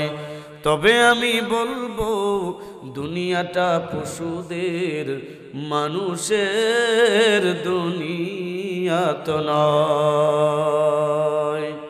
উপকার মনে এলে এবার কাউকে যদি ঘর থেকে কিছু টাকা ধার দাও, শোধতা পাবে না কবু চাইতে গেলেও, উঁচু নিচু কথা শুনে ঘুরে যাও। ইনসাফ চাই বলে ফারিয়াদি কেঁদে মোরে, ইনসাফ চাই বলে ফারিয়াদি কেঁদে মোরে, তথাপি শাসক যদি নীরবে ঘুমায়। তবে আমি বলবো দুনিয়াটা পশুদের, মানুষের দুনিয়াত নয়। তবে আমি বলবো দুনিয়াটা পশুদের, মানুষের দুনিয়াত নয়। পথ ভোলা মুসাফির ও চেনা ভাইয়ের বাড়ি, সাজ রাত মেহমানি খায়, আবার মালিক তার সব কিছু কেড়ে নিয়ে রাতারাতি রাস্তা দেখায়। মানুষের বুকে যদি বাঘ থাকে লুকিয়ে, মানুষের বুকে যদি বাঘ থাকে লুকিয়ে, জ্যান্ত মানুষ ধরে খায়। তবে আমি বলবো দুনিয়াটা পশুদের, মানুষের দুনিয়াত নয়। তবে আমি বলবো দুনিয়াটা পশুদের, মানুষের দুনিয়াত নয়। যাই হোক, সভার শেষে দু একটা কথা বলি যে আজকে যে আয়োজিত সভা আয়োজন করা হয়েছিল, এই সভাতে অনেক ভাইরা আমার, কিছু মা খালারা দান পাঠিয়েছেন। আমি শুধু এতটুকু বলবো, রাসূলুল্লাহ সাল্লাল্লাহু আলাইহি ওয়াসাল্লাম বলেছেন, যেখানেই যাই আমরা প্রতিনিয়ত সাদকার একটা নিয়মিত সূচিপত্র তৈরি করে নিব। রাসূলুল্লাহ সাল্লাল্লাহু আলাইহি ওয়াসাল্লাম বলছেন যে প্রত্যহ সকালবেলা দুজন ফারিস্তা পৃথিবীর মধ্যে আসে, তাদের প্রথম একজন বলে যে আল্লাহ, যারা দানকারী তাদের দানকে তুমি বর্ধিত করে দাও, বাড়িয়ে দাও। আর যারা কার্পণ্য করে তাদের ব্যাপারে রাসূলুল্লাহ সাল্লাল্লাহু আলাইহি ওয়াসাল্লাম বলছেন, আরেকজন ফেরেশতা বলে আল্লাহ, যারা কার্পণ্য করে তাদেরকে তুমি ধ্বংস করে দাও। এই জন্যে আমি দোয়া করব ইনশাআল্লাহ, আমাদের দোয়া কবুল হতেও পারে, নাও হতে পারে, কিন্তু ফেরেশতারা দোয়া তাদের কবুল হবে ইনশাআল্লাহ। এই জন্যে যে ভাইয়েরা আজকে দান করেছেন, আল্লাহ তাআলার কাছে দোয়া করি, আল্লাহ গো তুমি তাদের হায়াতে সিহাতে বরকত দান করো, সকলে পড়ি আল্লাহুম্মা আমিন। আমরা তাদের হায়াতের জন্য দান দোয়া করি, তাদের রুজি রোজগারে আল্লাহ তাআলা যেন বরকত বাড়ায় দেয়, তার জন্য দোয়া করি। আল্লাহুম্মা সাল্লি আলাইহি আল্লাহুম্মা বারিক আলাইহি। আল্লাহ সার্বিকভাবে তাদেরকে শান্তি প্রদান করুন এবং তাদের সমস্ত বালা মুসিবত থেকে তাদেরকে আল্লাহ রাব্বুল আলামিন মাহফুজ রাখুক, হ্যাঁ দূরে রাখুক ইনশাআল্লাহ। এই দাবি দাবা রেখে আজকের বক্তব্য শেষ করছি ইনশাআল্লাহ। জি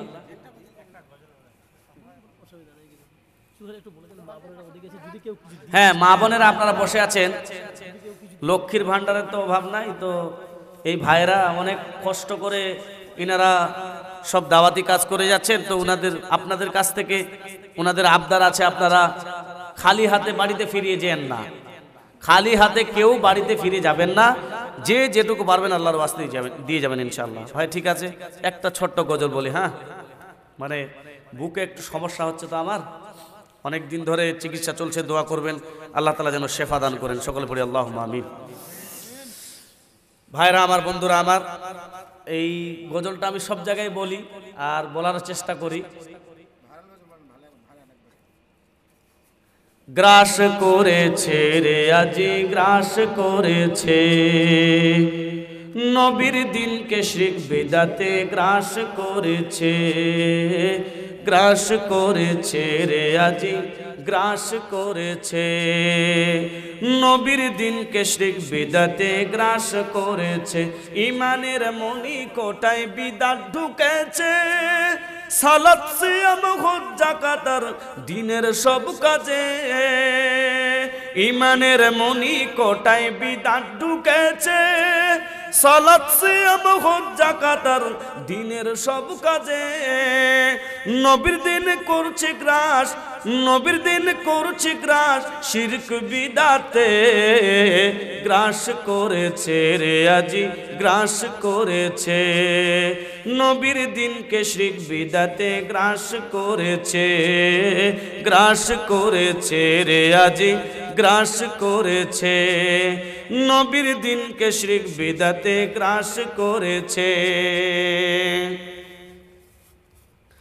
মুসলমান আজ ফজিলতের ধোকায় পড়েছে, তিন চিল্লাই জান্নাত কিনার কোশিশ করতেছে, মুসলমান আজ ফজিলতের ধোকায় পড়েছে, তিন চিল্লাই জান্নাত কিনার কোশিশ করতেছে, এখন নাকি টঙ্গীর মাঠে, এখন নাকি টঙ্গীর মাঠে হজ হইতেছে, গ্রাস করেছে রে আজি গ্রাস করেছে, নবীর দিনকে শিরক বিদআতে গ্রাস করেছে, গ্রাস করেছে রে আজি গ্রাস করেছে, নবীর দিনকে শিরক বিদআতে গ্রাস করেছে।